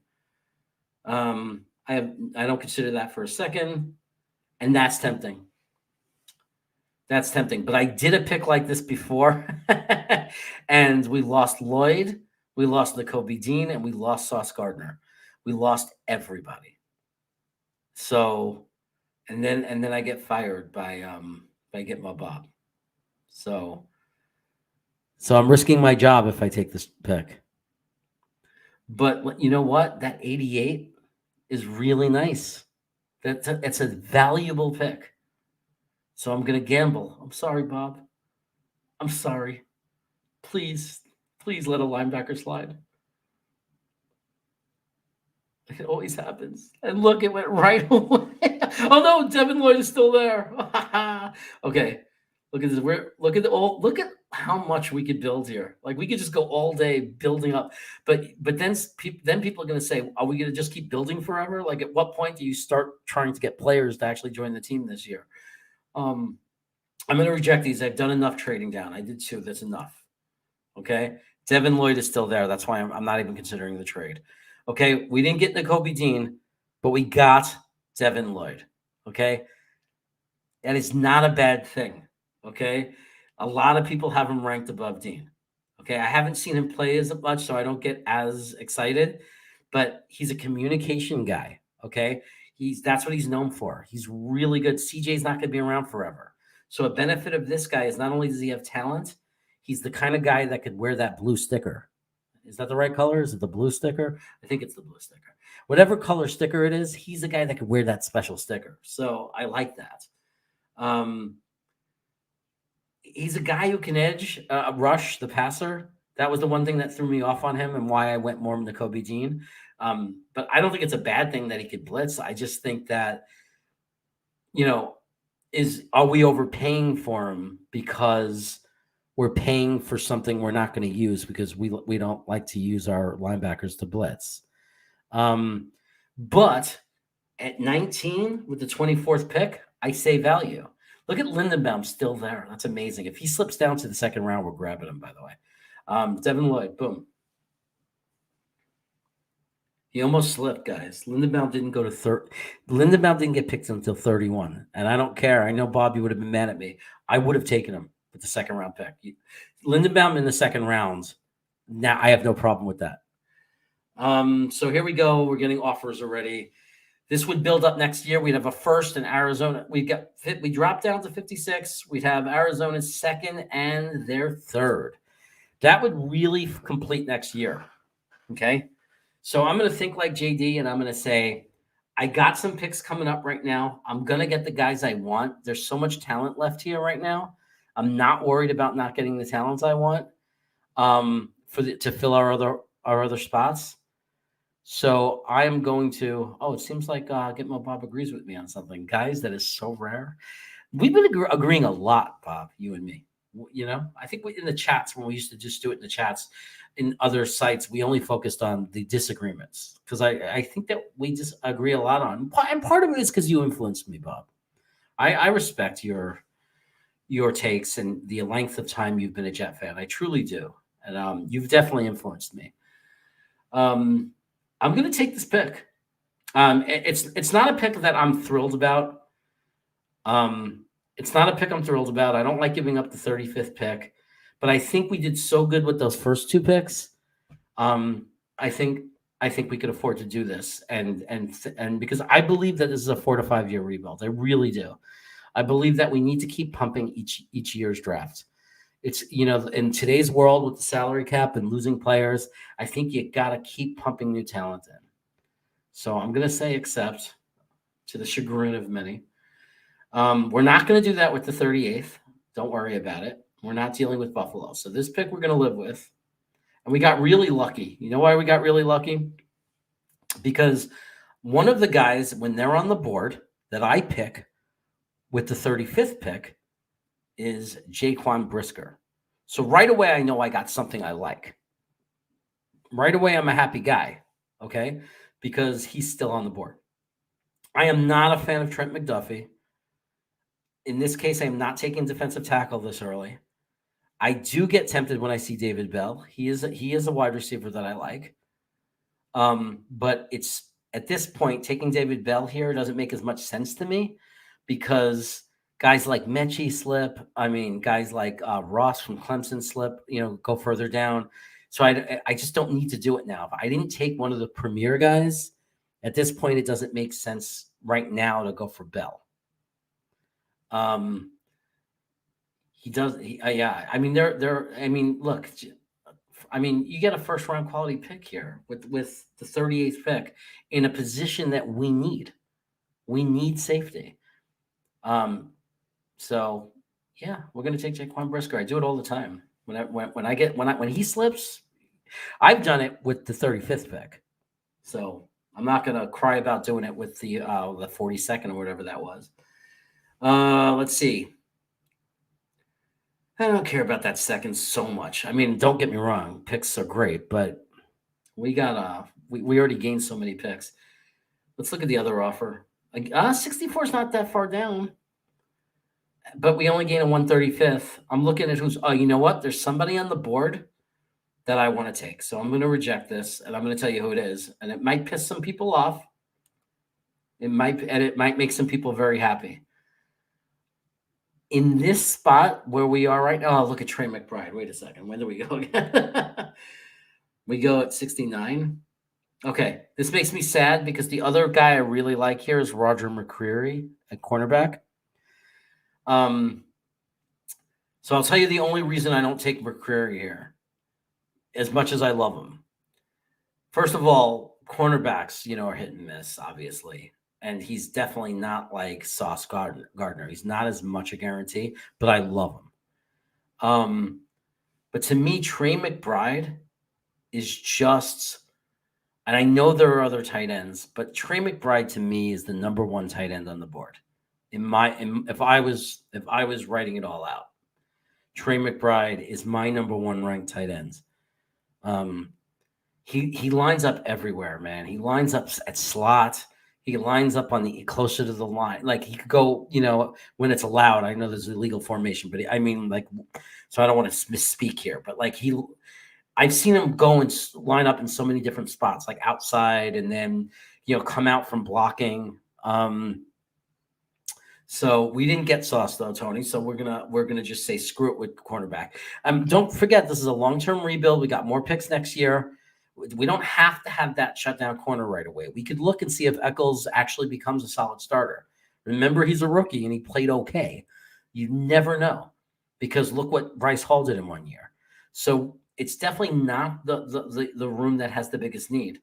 So I'm going to take Trey McBride. Boom. Lock up another big need for us. Let's see where we go and who's left. Oh, wait a second. Mccreery is still there. Oh, are you kidding me? Okay. 91 and a third. Sorry, Dallas. Again, I'm going to reject these because I can't pass on Mccreery here. Okay. We're at 69. He's the 59th ranked player.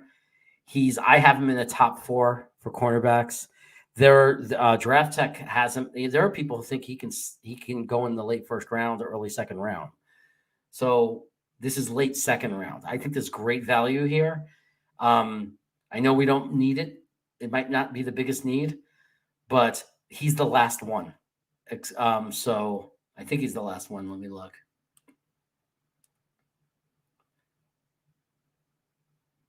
Yeah, he's the last one at any kind of real level. There's no one even close at cornerback.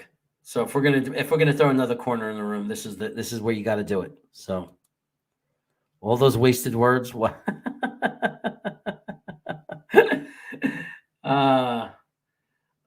88 to 100, and we get the Rams for it. The Rams just don't care about picks, do they? The Rams are just like, take our picks. 100's a little steep. Oh, we get a 126 with that one. We need another pick this draft. Well, let me consider this for a second. Let me look at something here. Where do we go again? Not till 108. We're going to lose a lot if we were to take that trade, because there's still some good guys up here. And we need some things still. I still haven't taken a wide receiver. I haven't taken a running back. I see Tyler Algier from BYU is really good. Zonovan Knight from North Carolina is really good, like, for example, at running backs. Chad Moom is a really good tight end if we want to double up on tight end now.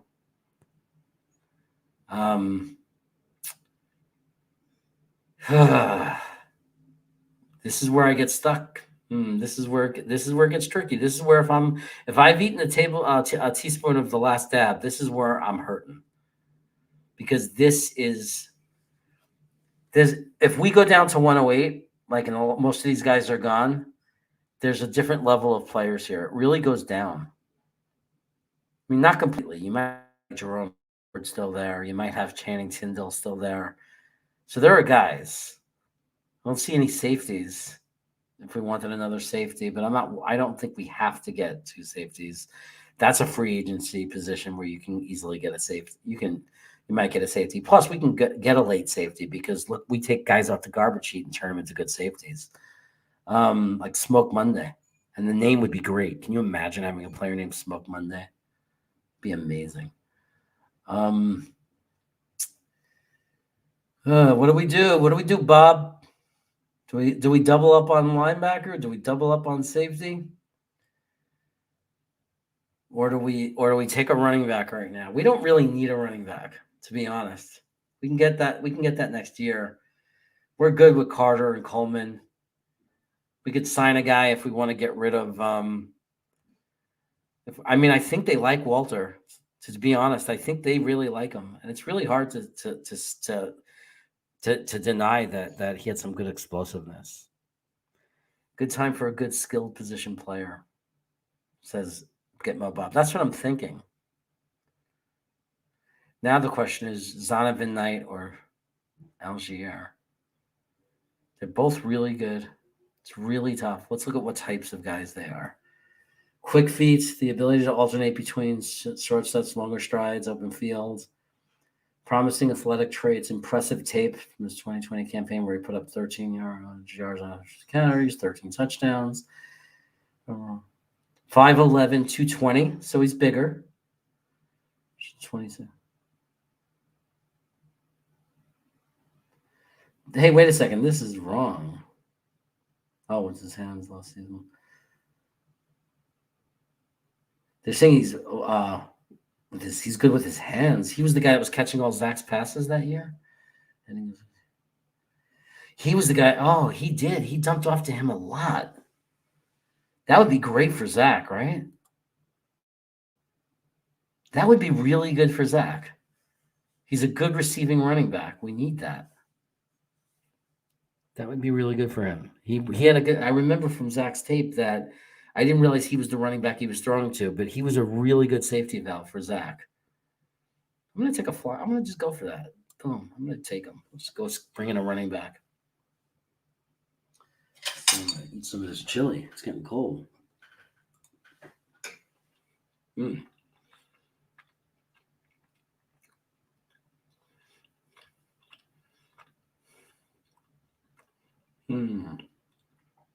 191. I don't know if I need that. Okay. Let me look at wide receivers. I don't care about the rankings so much right now. I want to make sure we get our guys. So Mechie is the best receiver. Oh, no. Okay. Pickens has never been injured. At least not like Mechie was. So that's the thing. Mechie slips, and Mechie goes low a lot in drafts because of an ACL. Otherwise, he's a first-round pick. So the question is, how about Pierce, wide receiver from Cincinnati? I mean, look, I love Cincinnati players, but I really have a lot more knowledge about Pickens and Mechie as far as watching them play. You know? I think Mechie's the better receiver before the ACL.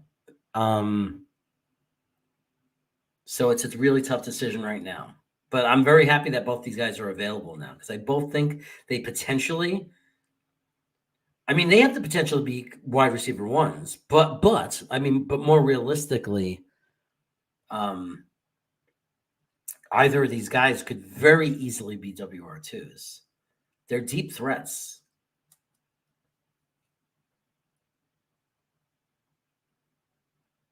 6'3", 200 pounds. I like that.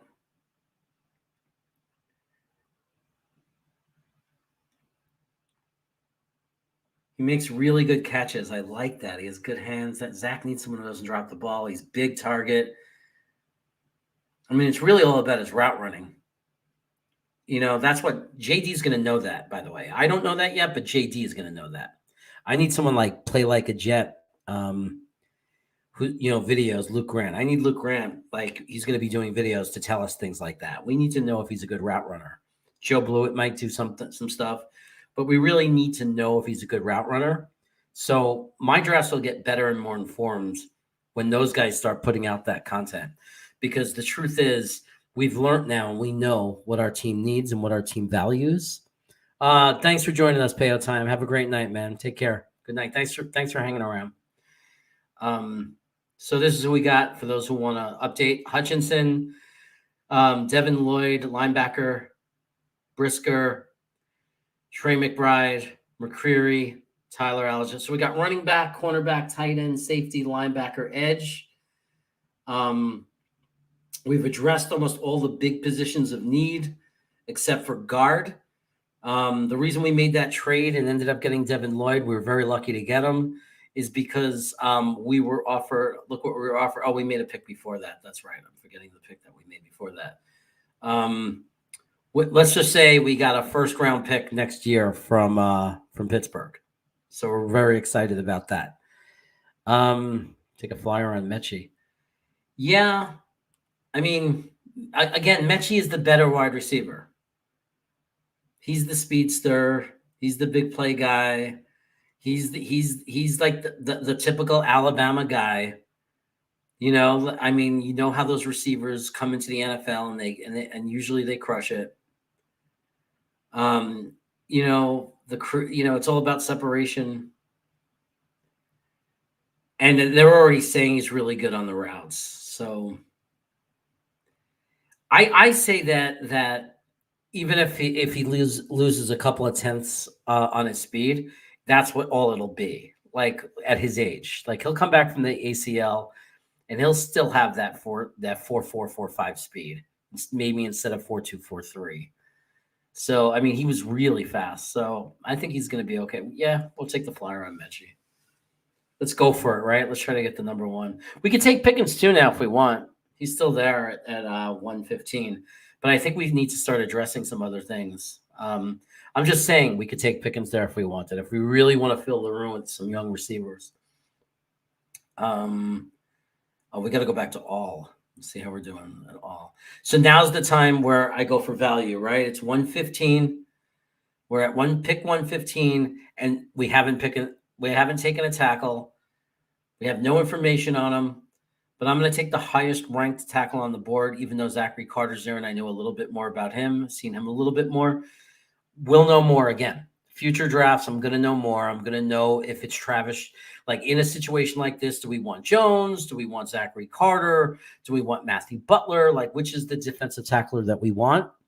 Right now, I don't know. I have to do, when I have more Saturdays and more research time in these coming 3 months, we got so much time before the actual draft. There'll be so much time. So for right now, I'm just going to go with the flow. I'm going to go at number 90, Jones. And one of the things I'm going to do is next draft, I'm going to have Draft Tech's site open, and we'll toggle to Draft Tech and see where they rank these guys. Maybe I'll have someone on with me who can help me out with that. Anyway.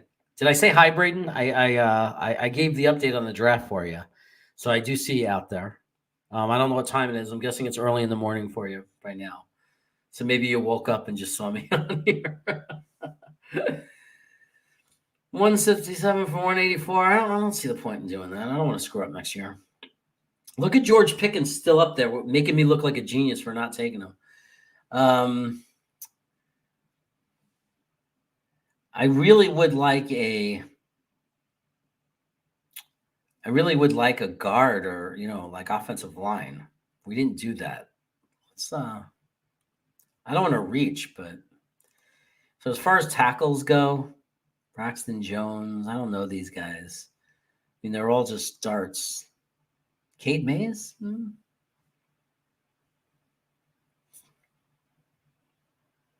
It's hard to say. I don't know if it's time to throw darts onto that yet. Because there's still some quality guys higher up. Like Josh Wiley could be a really good pick. Gives us another tight end in the room. It's not a horrible pick. He's really Kendrick. The only other one up there really is Kendrick Duncan Jr.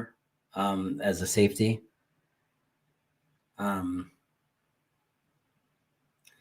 Yeah, I guess I guess I'll just go for the guard because at this point it's going to be long shots, whereas this guy is in 2 years an actual guy who's expected to be a starter. So At least he gives us a good chance to be a starter. That's going to be my one regret of this draft. Although we can sign the French guy. And again, when you see what I did for next year's draft, you'll agree we can go for our stud young offensive guard. We can go for that guard next year. Remember, it's a long-term rebuild. We don't have to get everyone now.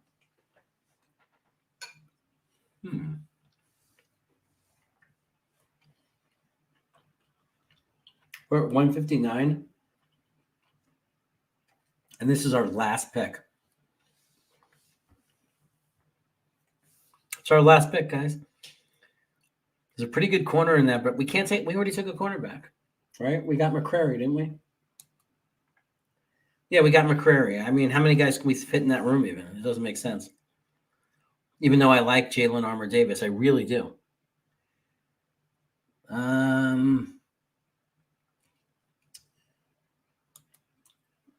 Well, you know what? We could use another safety, or we could use another tight end. Now, I think by the time we get to the draft, the truth is, and the reality is, I think by the time we get to the draft, I think that we already will know the outcome of free agency. And I honestly believe that we might have another tight end already. Maybe not the tight end one, but one to complement whoever we get in the draft. So, and it's the same thing with safety. So really we're drafting where we're missing like a major piece of knowledge. Like we're absent, that's like a kind of hole in this entire draft. So let's look at the tackles, Bob. We don't have to go down that far in value for where we are. We're at 159, and at 148 is Braxton Jones from Southern Utah. 161 from Arkansas is Myron Cunningham, who actually is a bigger name as far as knowing who he is, to be honest. Let's read about them.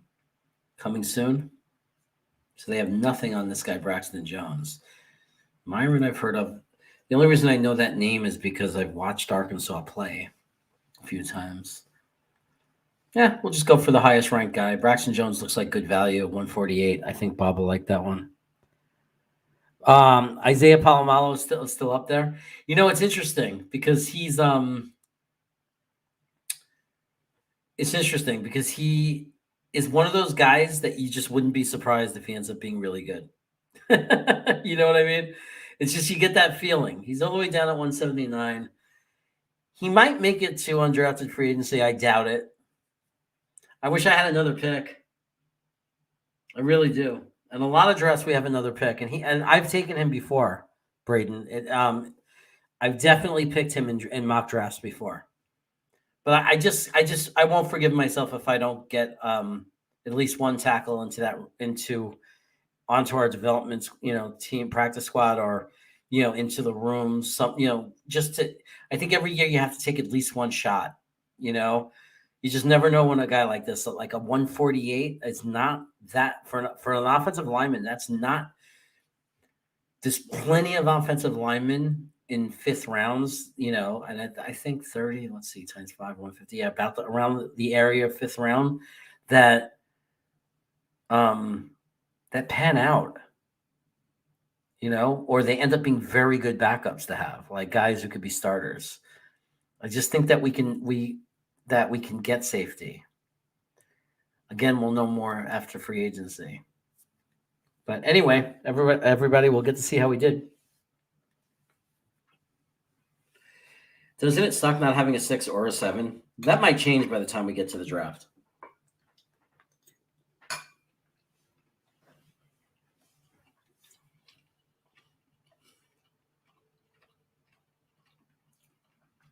The problem is you watch all these guys go off the board.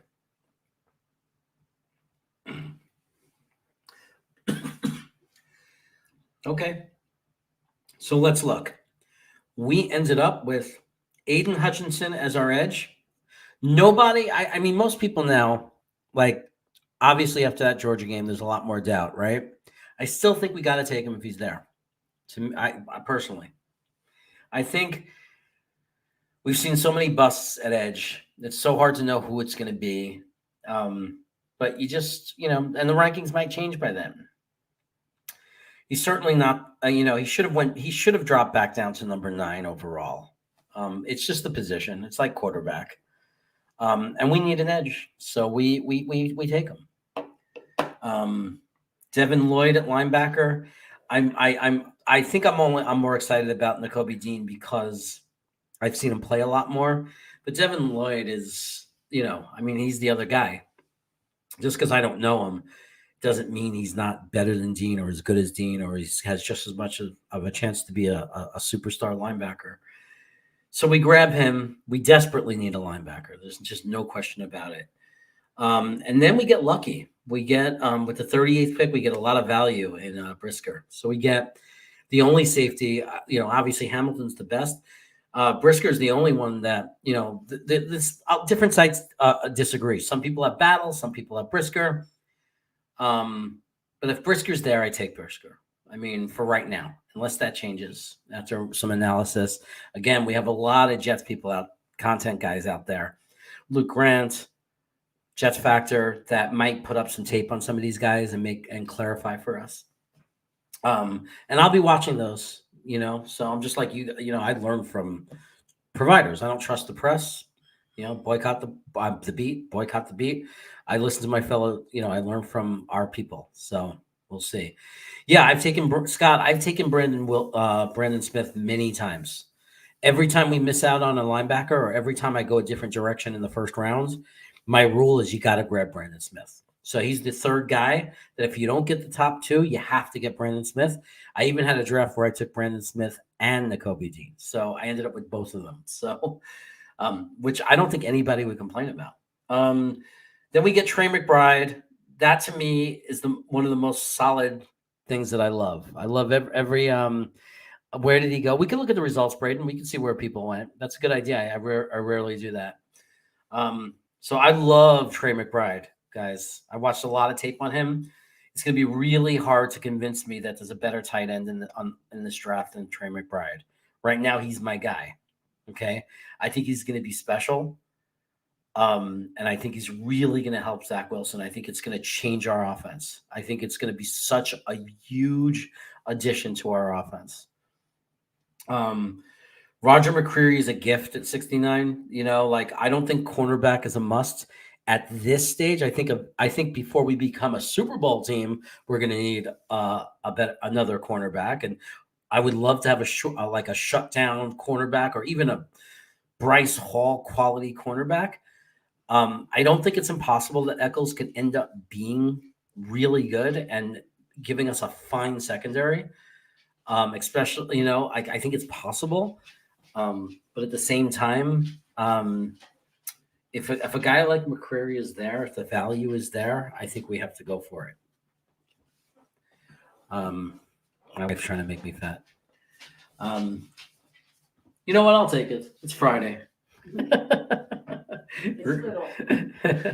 Okay, so let me explain why I'm accepting this from my wife. I'm not wearing a mask. You are, but you still have to run out of here. Okay. The reason I'm accepting this piece of cheesecake from my wife is because a very good friend of ours sent us this cheesecake from Junior's Cheesecake. And I know a lot of you from the New York area or have some tie to the New York area know that Junior's is a famous bakery in Brooklyn, and they are famous for their cheesecake, and it's like the best cheesecake in the world. And they send it on dry ice, and he sent us a raspberry swirl cheesecake. And even though I went on this diet, I said I have to make some kind of exception. So I'm on the interval diet. I can eat between certain hours. So I'm eating a little past when I'm supposed to be eating because of this show. But I'll fast longer tomorrow. I'll wait until later in the day to eat tomorrow. But I don't want to miss out on the cheesecake that somebody sent us. So yeah, if you love Juniors, let me know. Anyway, we got Mccreery. Then we went for some skill positions. We got Tyler Algier, running back who might be special. We'll see. We'll find out. I think it's what's good about him is that if he ends up being a solid RB2 or RB3 or a guy we could bring in for some, if Michael Carter goes down, if he comes down in some third down situations, he's a good receiving running back. I've seen him make some great catches. Zach is very comfortable with him, so I think it doesn't do anything bad for our quarterback. Then we get John Mechie. He's a high risk, big reward player. Yeah, somebody knows about juniors in the chat. Somebody knows. So I'm good with Mechie in that position because Mechie could turn out to be our WR2 and be a lot better than Cole was. And not only that, but I mean, if he's explosive, so now you get Elijah Moore and Mechie. Wow, that is just absolute insanity. You know, Corey Davis is a popular big target for Zach, but can you imagine Mechie and Elijah and their explosiveness? What that could mean? We could be special, especially if you get Trey McBride in there. I mean, this just changes our team, really does. Especially if these guys can get healthy. I think Mechie is going to be healthy by OTAs too. OTAs, by the way. Travis Jones, defensive tackle. Okay, so we're throwing a dart there, but if he works out good, we need help in the position. We need help in the room. And then we get, and you know, somebody wanted Cade in the chat. You helped me out, so I grabbed him. I said, okay, let's get the guard in there. Maybe he works out. Maybe he's a starting right guard for us someday. Worst case scenario, not worst case. Worst case is he's a complete bust and he never contributes to the team. But a strong possibility he ends up being a deaf guy, a guy who can come in and we don't feel like crap about it. Braxton Jones at tackle. Again, that to me is a dart. I don't know about him. We'll learn him, but he's up there for a reason. You know, it's like you have to be a pretty good offensive tackle in college to be ranked 159, like to be a 5th round draft pick to the NFL. And there's plenty of teams that have found very good starting tackles in the NFL. But again, it's another guy who could be, oh my God, Becton went down again. What are we going to do? George Fant got hurt. Oh no, what are we going to do? This might be that guy that comes in that doesn't make your heart beat so strong. Like you feel like, okay, this guy can hold his own. And then this is the beautiful part. We added so much talent to this team, so much quality, right? In Hutchinson, look at the positions. 1, 2, 3, 4. I say the first 4 are starting players. Okay, these 4 players start. Well, Hutchinson is in the rotation, right? So we have 4 starting players. I think Trey McBride might step into TE1. I seriously, and if he's tied into, it's fine. We go and we play a 12 personnel all the time. So basically, he's a big contributor. I think Roger Mccreery, 70% chance would beat out Eccles for the job. If he's the guy I think he is. I think there's a slight chance, 15%, that he could be a shutdown corner. I really do. I'm really high on this kid. I'm much higher on Sauce Gardner, but I think Roger Mccreery is very overlooked. He is a potential shutdown corner. If not, there's a bigger percentage. There's a really wide in the middle percentage that he's a really good starter. Like, and for a CB2, like if Bryce Hall's the CB1, or he might even be like Bryce Hall. And sometimes you don't have a true CB1, but if you have 2 guys that are like Bryce Hall, you're in pretty good shape. And by the way, we don't know that Bryce Hall's not going to be a very good CB1. This was only his 2nd year.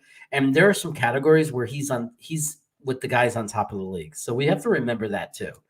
I keep forgetting that. I don't think it's fair to totally write off Bryce Hall as a potential CB1. Or like the best CB2 in the NFL, or like, you know what I mean?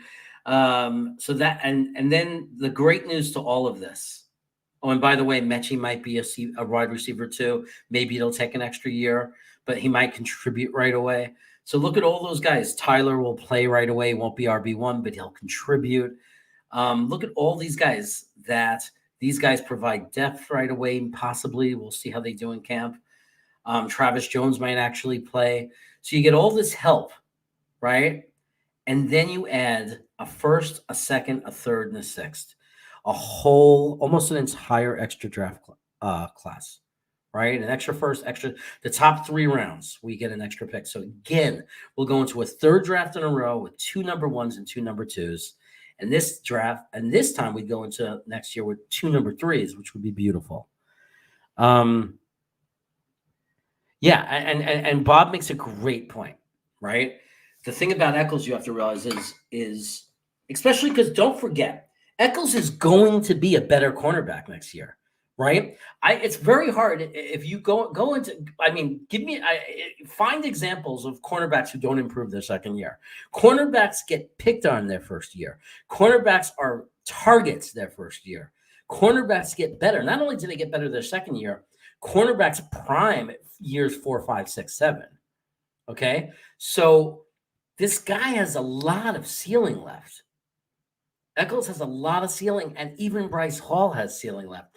And if we get the pass rush, if we hit on Hutchinson and Carl Lawson comes back and is really good and is the disruptor we were hoping he could be, and you move JFM to the middle with Quinn and Williams, I mean, you're talking, and then you got Greg Lloyd. We add a linebacker to help CJ. You get better safeties back there. I mean, we're really, really talking about a situation where this defense is not predicated on shutdown corners. This defense is predicated on pass rush. So we can do it. And this is a great draft class. I love the way Owen says that, because Owen, I have done so many different combinations of this draft, and every one of them makes us a better team. Every single one of them. So it's good to see you, Owen. Thanks for joining. Thanks for coming and hang, man. We've been here for a while, but it's like I'll hang around. If people want to hang around, I'll hang around. It's like kind of quarantined for my wife. She's bringing up food for me, like she's holding her breath, literally, and bringing up food for me. And I'm doing that not because I have COVID. I don't, but I'm at very heavy risk in my job at a school. For those of you who don't know, I work in an elementary school as an assistant principal, so we're being super safe because my wife is immunocompromised. What does Scotty say? I know it's a different sport, but watching KD gives me so much hope for Carl Lawson coming back healthy. Yeah, me too, man. That's the best success story I think there is for an Achilles. Because, so many people were writing him off and saying that the Nets were crazy for signing him.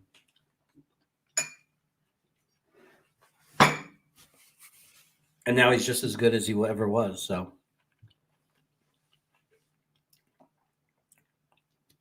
oh, you're a basketball coach, man? That's awesome.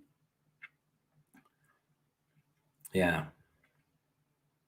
Oh, so you get it. Yeah. My proximity to the students as an assistant principal in an elementary school is off the charts because I got kids. I'm in a high need area. A lot of kids that have suffered trauma. They're missing a dad or a mom. And so I have students that are missing parents, and I kind of fill that for them, for some of them.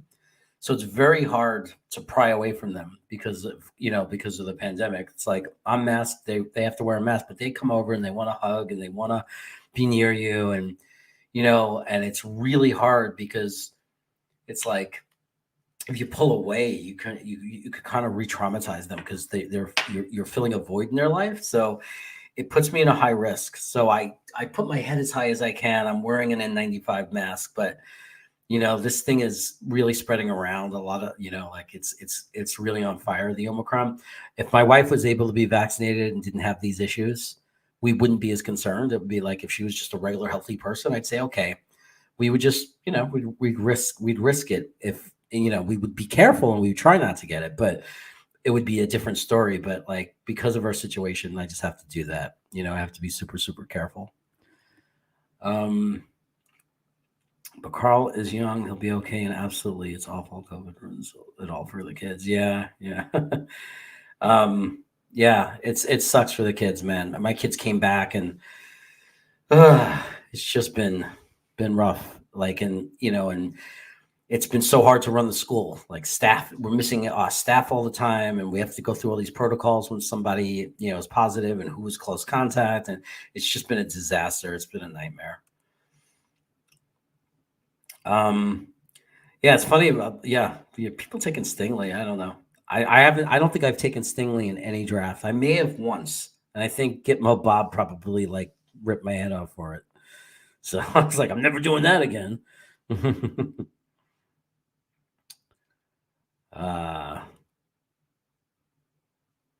Had to stay away from wife and kids, but didn't have many symptoms. Oh, okay. So that's good. That is good. That is good to hear. I don't think I'd be very sick.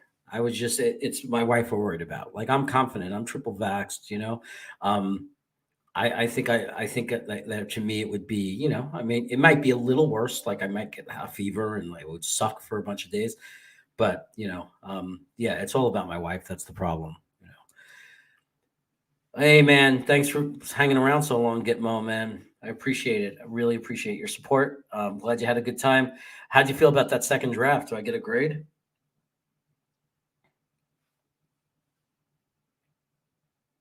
We'll see if Gitmo stayed long enough to hear that, because it's not fun when we don't get a grade from Gitmo.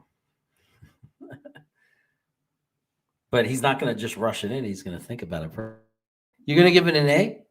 Thank you, my friend. I am getting better at this. I'm getting better. It's the worst. We get the worst grades for when we use the chat because everybody disagrees. So then you have unhappy people. So it's like you never get like all high grades. So this is about as high a grade as I've ever gotten from Gitmo, an A-. I will take it. Owen, you want me to do another one? Okay, but I'm going to be chewing more. I hope that doesn't gross you out because the food's getting cold, so I'll eat and at the same time. I'm paying live stream for unlimited minutes, right? And and it's like, are you entertained? If the answer is yes, you're entertained. I'll go as long as I have the energy to go for.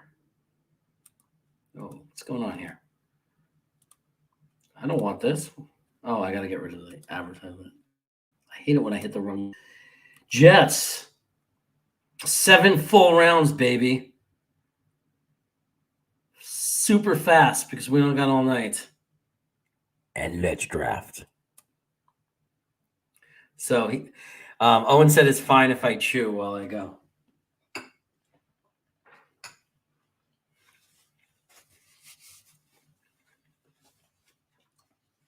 I feel like that guy Review Bra, that guy in the suit that reviews fast food, using my napkin, being all polite.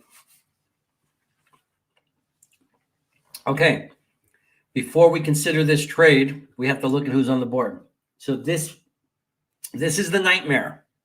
Okay, not for some of you, but this is the nightmare scenario. This is the scenario where Thibodeau, Hutchinson, and Hamilton get drafted. So for a lot of Jet fans, this is the absolute worst case scenario. The one thing that it does that's exciting is we might not get the blue chip player that we wanted, but what we get is tons of picks to fill tons of holes. I'm okay with Neil also. I'm not going to do it.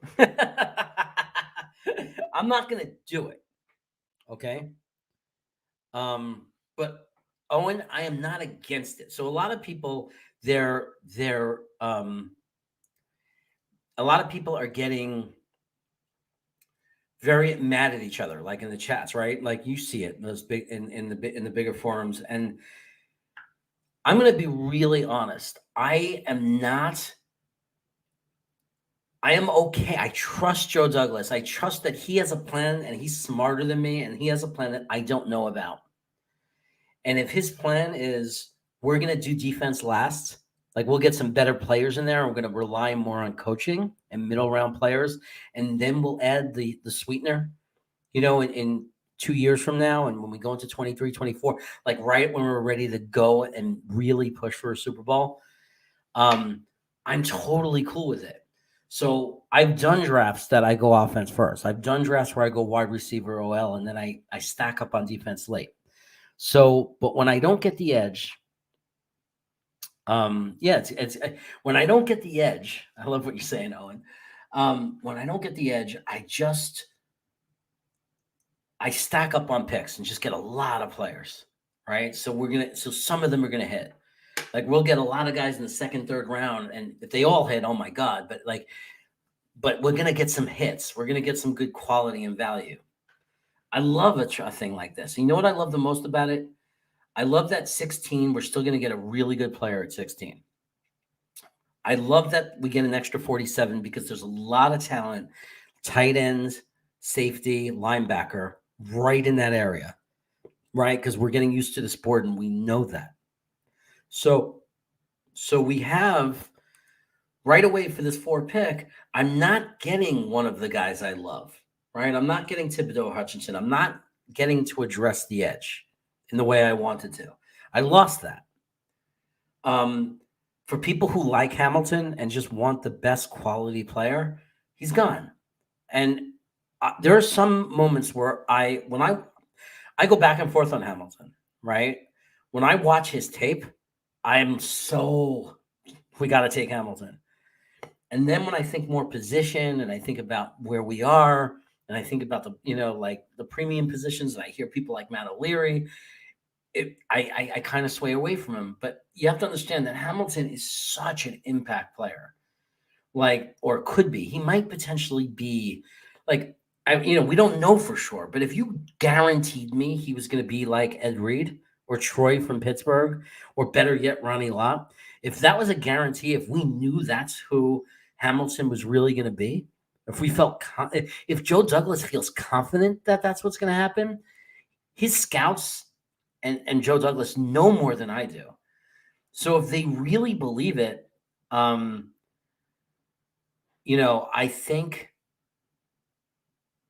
really think that that we would take Hamilton. It's just really, is it like definitive? Is it definite that he's going to be? Though it's how confident are you he's going to be that level? Because if he's just a really good safety, horrible pick.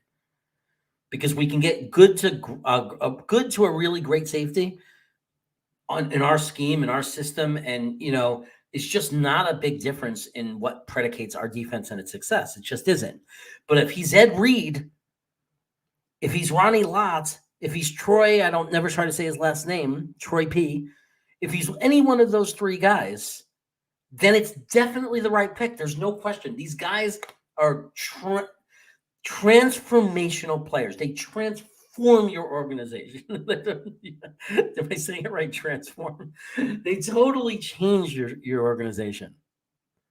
Okay. So yeah, exactly, Tony. Exactly. So I always remind people of that. Like, none of us in the chat, we all know, we all got to remember that these are exciting, fun, entertaining things to do. But at the end of the day, we are going to back our GM because he's earned it, at least in my mind. I mean, there are people out there that are saying he did bad or this or that, and they complain about him. I don't know what they're talking about. JD has earned our trust. He's already top 3 GMs we've ever had already in my mind. He's all just in the trades he's made, and just in this year's draft. He very near future, 3-4 years from now, we might be saying he's without question the best GM we ever had. So we're not going to argue with him. And I agree with you, Braden. I was talking about that before. I'm so interested. Not only Joe Blewett, but Luke Grant from Play Like a Jet. I cannot wait until they start evaluating players, and they're totally going to change these drafts for us. Like, you're going to see my drafts change once those guys start coming out with tape. Probably in the middle rounds, more likely. But we'll see. So I'm going to accept this trade, guys. Okay, accept. Boom. Yeah, I'm totally bought into the plan too, Tony. I think that's why we get along so well, because because all the Jet fans that are in on the plan, are in a certain category. So now look what happens at 7. This is interesting because now we get. There's trade offers which are interesting, but what's really interesting is that Evan Neal is still there. I don't think that's realistic.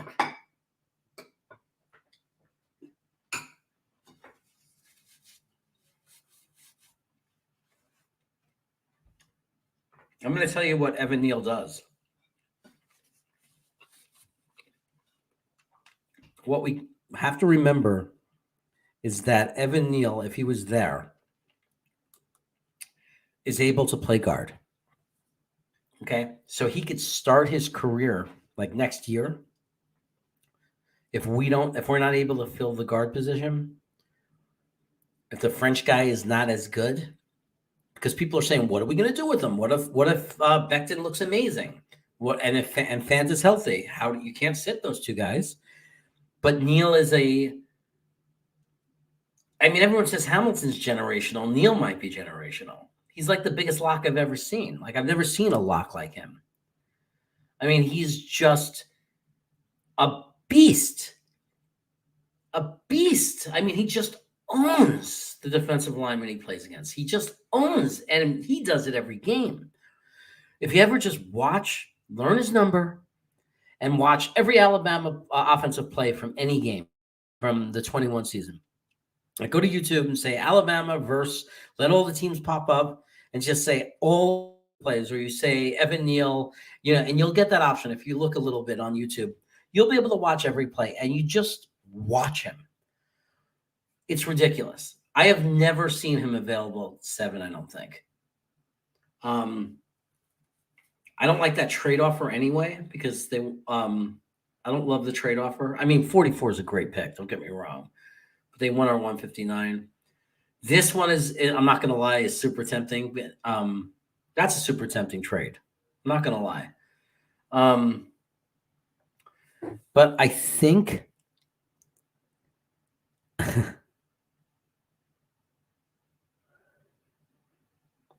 wow, you're saying, I mean, look, what you're talking about is if the plan is offense. So, if we draft Neal and we trade back, get Lindenbaum for 13 to 18. I mean, there's so many scenarios that are exciting for us. There are so many. I mean, that would make us, that could potentially make us a top 10 offense, what you're describing. I mean, that could literally make us a top 10 offense. There's no question about it. Maybe not year one, because the system is one that players have to learn. Maybe year one. But there's so many directions that we can go. What's up, mess? I'm looking forward to your comments. They're always fun. You always test me. You want to go all offense? We could. Okay, let's reject it then. Even though look how many picks. I'm like Green Bean in that way, man. Picks. Give me picks. We're gonna take Evan Neal here. Boom. Now we go down to 16. We don't have to go all offense. We could balance this out, guys, right? Because let's see, that I'm not interested in 29. We're not jumping down to 36. We're not going down that far, right? We agree with that. We want another top tier player, right? Another blue chip. So let's I forget, you guys are in delay. I got to give you time to answer these questions. Okay. Man, people think, well, Gitmo Bob right now wants to kill me if I don't take Ajabo, because then we still get our edge. Okay. But we want to go offense. Okay, so let's see what it looks like when we think offense. Let's make our argument. Let's make the team. Let's look at who will get in the middle rounds at defense, and let's see if we can make an argument for like with the argument of, we're going to build up an insane offense for Zach. We're going to lift him up, and we're going to get into shootouts. We're not going to be ready to win. We're not going to be ready yet to win, to really go deep in the playoffs, because we're not going to have the defense to do it. But we're going to have, in this rebuild, we still have a couple of years of being in this rebuild where we can then start adding more talent to the defense. And believe me, we have the kind of coaching staff, because there have been games where we played well on defense where it's like, how the hell did we play well? Right? I mean, because don't forget, we got Carl Lawson coming back, and we sustained a tremendous amount of injuries. Before all those injuries started piling in, we were doing okay. So it wasn't like a disaster.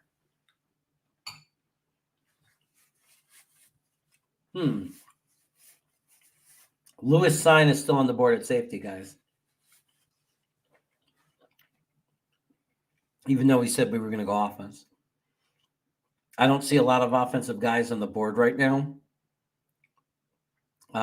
It looks like most of the wide receivers went, so nobody slipped. The only guy that you can make an argument for is David Bell, because he is a special player. Let's read about him. He's got long speed, excellent burst, Release, helping him win at the line of scrimmage. I'd say that's the kind of thing I love to read. Because in our scheme, release at the line of scrimmage is tremendous, which shows in his route running, and he makes the defenders miss in the open field. We were arguing we should go offense, right?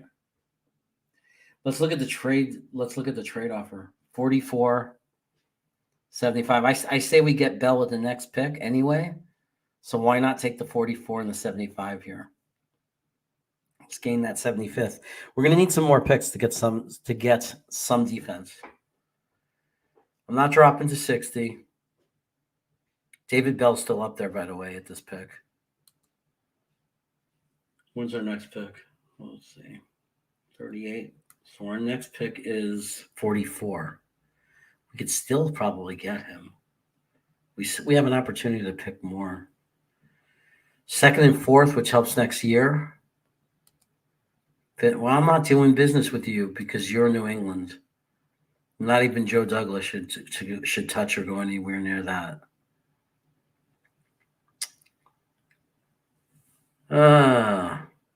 60 is pretty far back there, but there's a lot of talent back there. We can address tight end at 60. We get a second and a fourth. That's not bad. We need draft capital for next year. We got to be realistic. I'm going to do it because we pick soon anyway. Okay, I think we may have lost out on Bell, so let's figure out what we're going to do. Isaiah Spiller's there, amazing running back.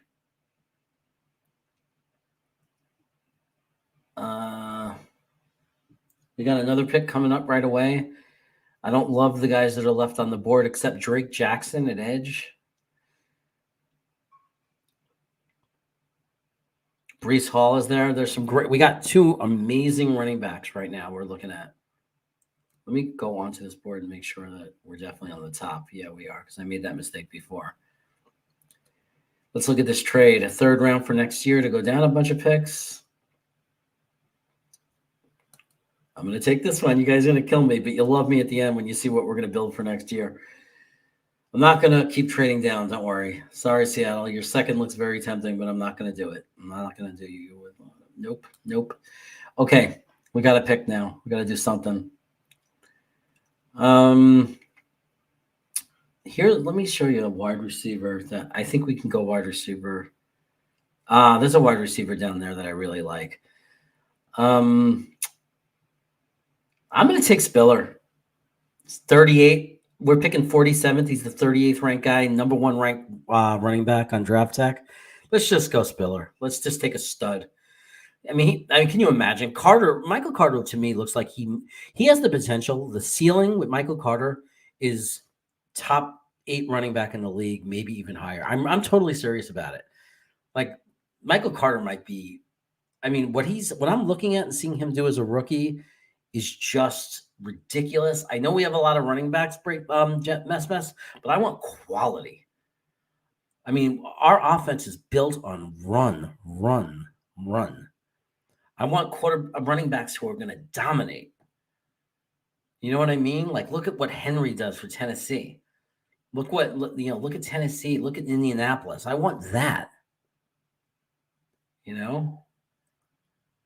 And if you just look at the value of what's up here, I'm going to get everything I want later anyway. Maybe not as many of them. Okay, you know what I'm going to do? I'm going to take Trey McBride. I'm going to get our tight end now. I'm going to stick to the plan. Okay, I'm going to reach down for him because he's in Draft Tech. McBride's the number one guy, so I don't care what they say on this draft thing. So McBride's a great pick with that pick. Even though it doesn't look as sexy with this thing, in this draft.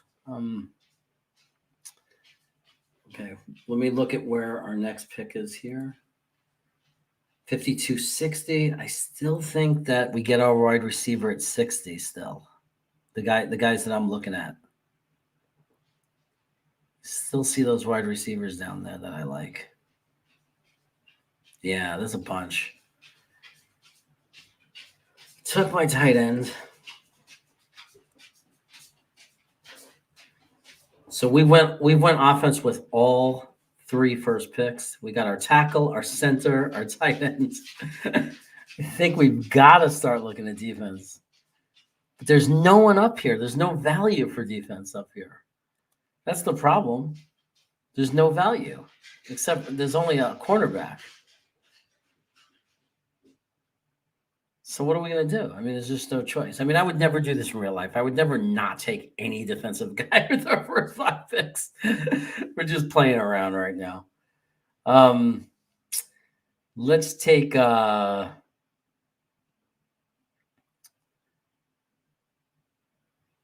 is there a trade offer? Because I mean, there's just nothing here.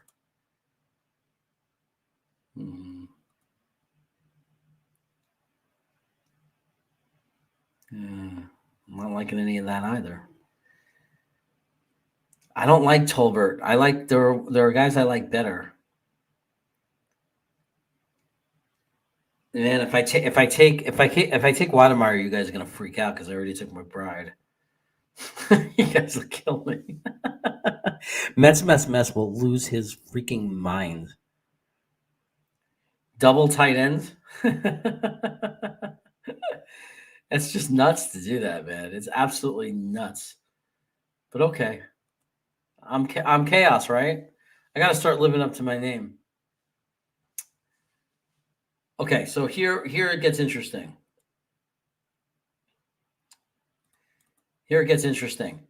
I like Romeo Doubs. I don't know how to pronounce his name. Okay. 6'2", contested catch situations. Silky smooth with change of direction. Reminds this guy of Michael Thomas. He's explosive off the line. I love this guy. And I think the fact that he plays with Nevada is the only reason why he's a 61. So let's just grab him. Still haven't went defense, guys. Oh, whoa. Did he go? Oh, we just lost Kyler Gordon by 1 pick. That is ridiculous. We lost Kyler Gordon by 1 pick. That just stinks. That absolutely stinks. We don't play the kind of defense that has a nose. We need a nose guard. What? We don't play. We play a 4-3. So I don't know what you're talking about. You want to tackle? We could take Devontae Wyatt from Georgia. Or we could take Leon O'Neal and get a safety. Or we could take Chad Moomer and get a linebacker, which I think is the most important thing since we need to get a linebacker in there, guys. And Moomer's really good. Let's see. Where does this go? We drop down a little and add a 138. Nah. I'm going to grab Devontae White. We need a tackle. It's true. We need interior line. Boom. Now I'm looking safety, guys. Is Petra going to go? Or is he going to stay? Oh, he stayed. Cleveland wants to swipe him. It's like, no, we're not going to let you swipe him. There we go. So we get a safety. I like Jalen Petra from Baylor. That's a good pick. That's good value, guys. Trust me. He's good.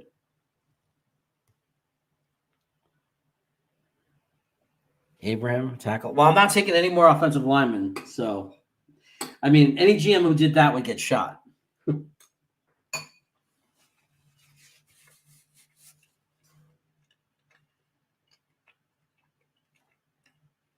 I guess my boy Gunter is gone. I think best value here, best value on the board for me is Verone McKinley. So we get another safety. I'm going to do this. We need some more players.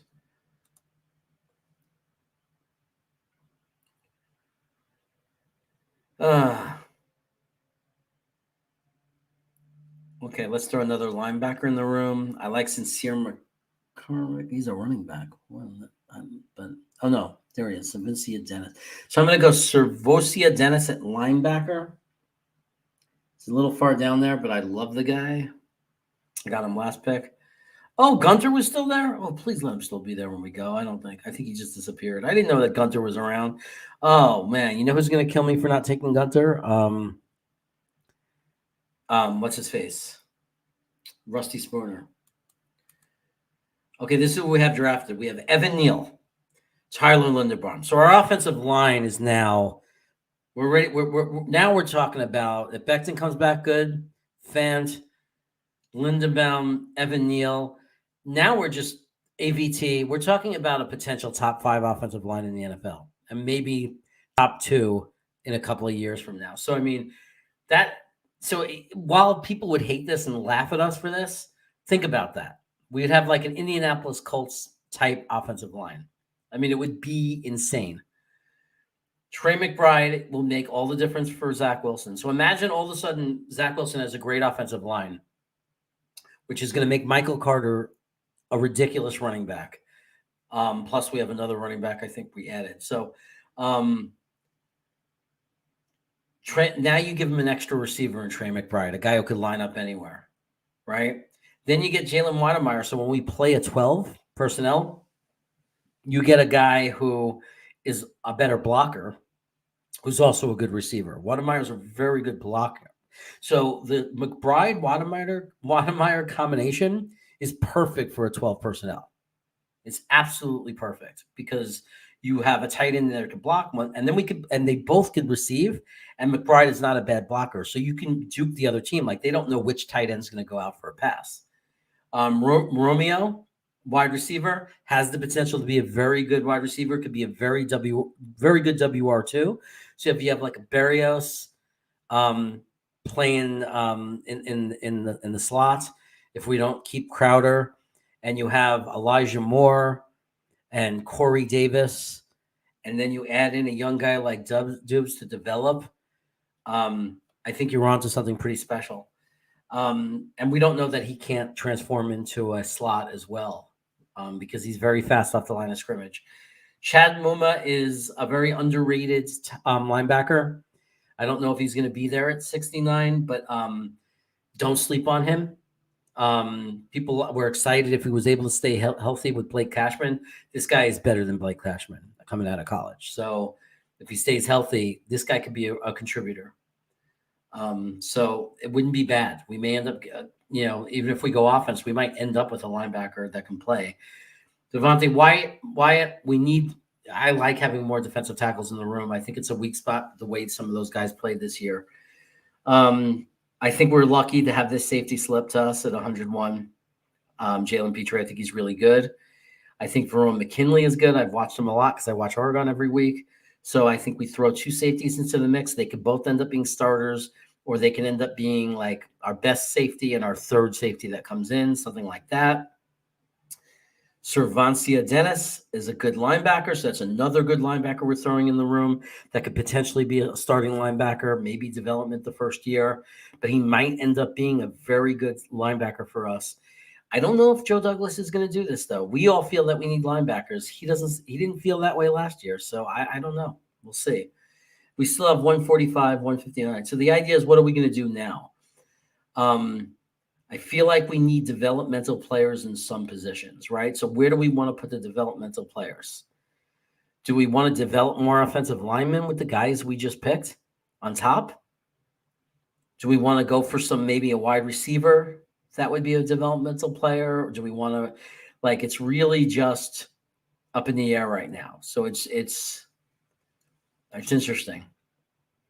And there's a trade offer too. So we can get even more guys if we wanted.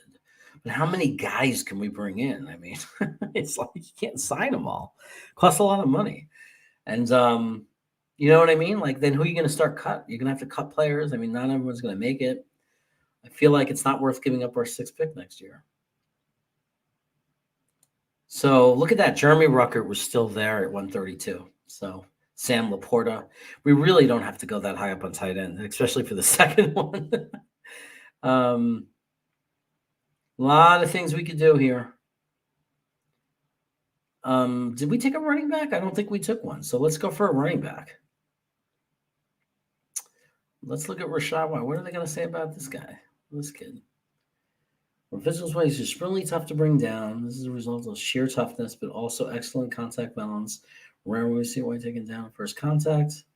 But it gets, protects all the strategy you find from a top running back. Creativity standpoint, his tape is littered with spin moves, hurdles, and stiff arms, in addition to cuts and jukes mentioned above.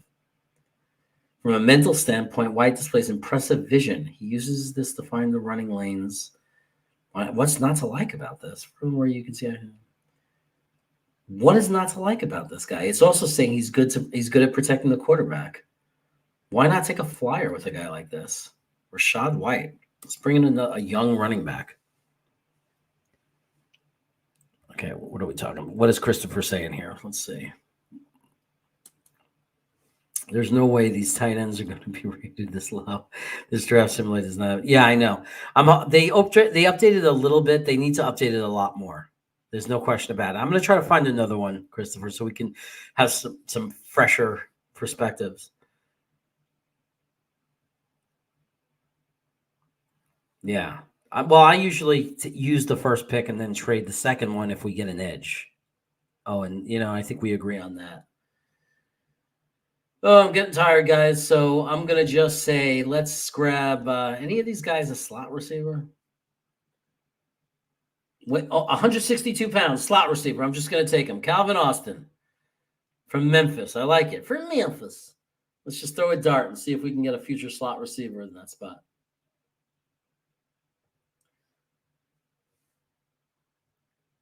$78 and $6. I'm not trading anymore, man. I got to go to sleep. Charlie Kohler. Can you imagine if he went down to 165? That's ridiculous. That's just a joke. I'm going to take Isaiah Palomalo. We get it. This draft, we get him. I hope whoever wanted him last draft is still in the chat. There's only a few of you left, so I hope whoever wanted him is happy because we got him. Do we still have another pick, or do we get to go home? I'm almost tired of this. Okay, I think we're done. This might not be my best draft, but this is the argument for a draft for offensive players. Here we go. I'm going to get no views on this draft. People are going to see 2.5 hours and be like, no way. No way am I watching this. Evan Neal, Tyler Lindenbaum. So that would be basically Joe Douglas saying, I want to have the best offensive line in football. Okay? That's what that is. Trey McBride, Wanamayer, I want to have the best young duo of tight ends in football. One of them might be a bust, but the beautiful thing about this draft is one argument that can be made is one of these guys is going to be good. Both of them might be great. So, and then Romeo, don't sleep on this guy. This is a good wide receiver, right? So what we're talking about in this draft, the argument for an offensive draft, and people are going to go nuts. Guys, have you seen our defense? But if you wanted to say the first priority is to build around Zach, you give him a superb offensive line, which is going to make him feel safer in the pocket, where we see he's growing, right? And then he's going to get out of these two guys at least one really good solid target, maybe two. We know that Wanamayer is a good blocker, so he's going to get that. And one of them is going to be good receiving. Hopefully, Wanamayer, will be a good receiver also, or at least functional. If Wanamayer is just a really great blocker and doesn't pan out as a receiver, but McBride does, we could live with that. We can make that work. Romeo Doubs, we get a wide receiver. And then now we start to head towards the defense and say, did we find guys that could still help the defense? Chad Muma, ton of people back me up on this, can help our defense. He'd be a starting linebacker. He's not as special as the guys in the first round. He's not as special, but you never know. Some of these guys end up being better. But he could be for our system, the linebacker that we need. Devontae Wyatt, like I said, we need to get interior linemen. We go double up on safety and hope one of these turns out to be a really good safety. That's what we're doing here. It's very possible. Look at some of the guys that worked out for us. Backup on linebacker, to back up and some insurance on Chad, this is another kid out of Pittsburgh who can end up being a good quality linebacker. Then we got Rashad White, running back. just a dart. He's a quick guy. He has good instincts. We read about him, right? Hits the lanes. He jukes a lot. He spins. He's harder to take down right away. We take a flyer on Calvin Austin as a slot receiver. He's this little tiny guy. You know, if we don't keep Crowder, and it's nice to have a young guy behind Berrios. If Berrios doesn't work, is more of a gadget player. Maybe this guy surprises us. And then we got a guy whom we throw a dart at, a guy that a lot of people might believe might turn out to be a very good safety. And we didn't fail in building up next year. Next year, we're going to have 3 number 2 picks, 2 number 3 picks, and 2 number 4 picks, which is not bad, as as you'd say. Let's see. How do we do that? Well, can I block the spam from here? Put user in timeout. Block user. There we go. I blocked them. Guys, I'm gonna need a moderator. John Post is here a lot. Maybe I'll make him, and then I'll find a lot of you guys come later in the chat. I'll find some moderators so you guys can take care of that kind of stuff. I'm not getting hit a lot, but one day I'm gonna start getting hit a lot. People are telling me that eventually you'll start getting hit if you succeed. Like if my dreams come true, I'm gonna have to deal with spammers, and I'm gonna need some moderators. Yeah, this is like a B+ draft. I agree. I like the ones that I mix it up a little, where I go for some high defense and then go for some high offense. I like to mix it up a little bit and feel better about that. Because this might, I still think we might have, this would give us with Carl Lawson coming back, our defense would be better.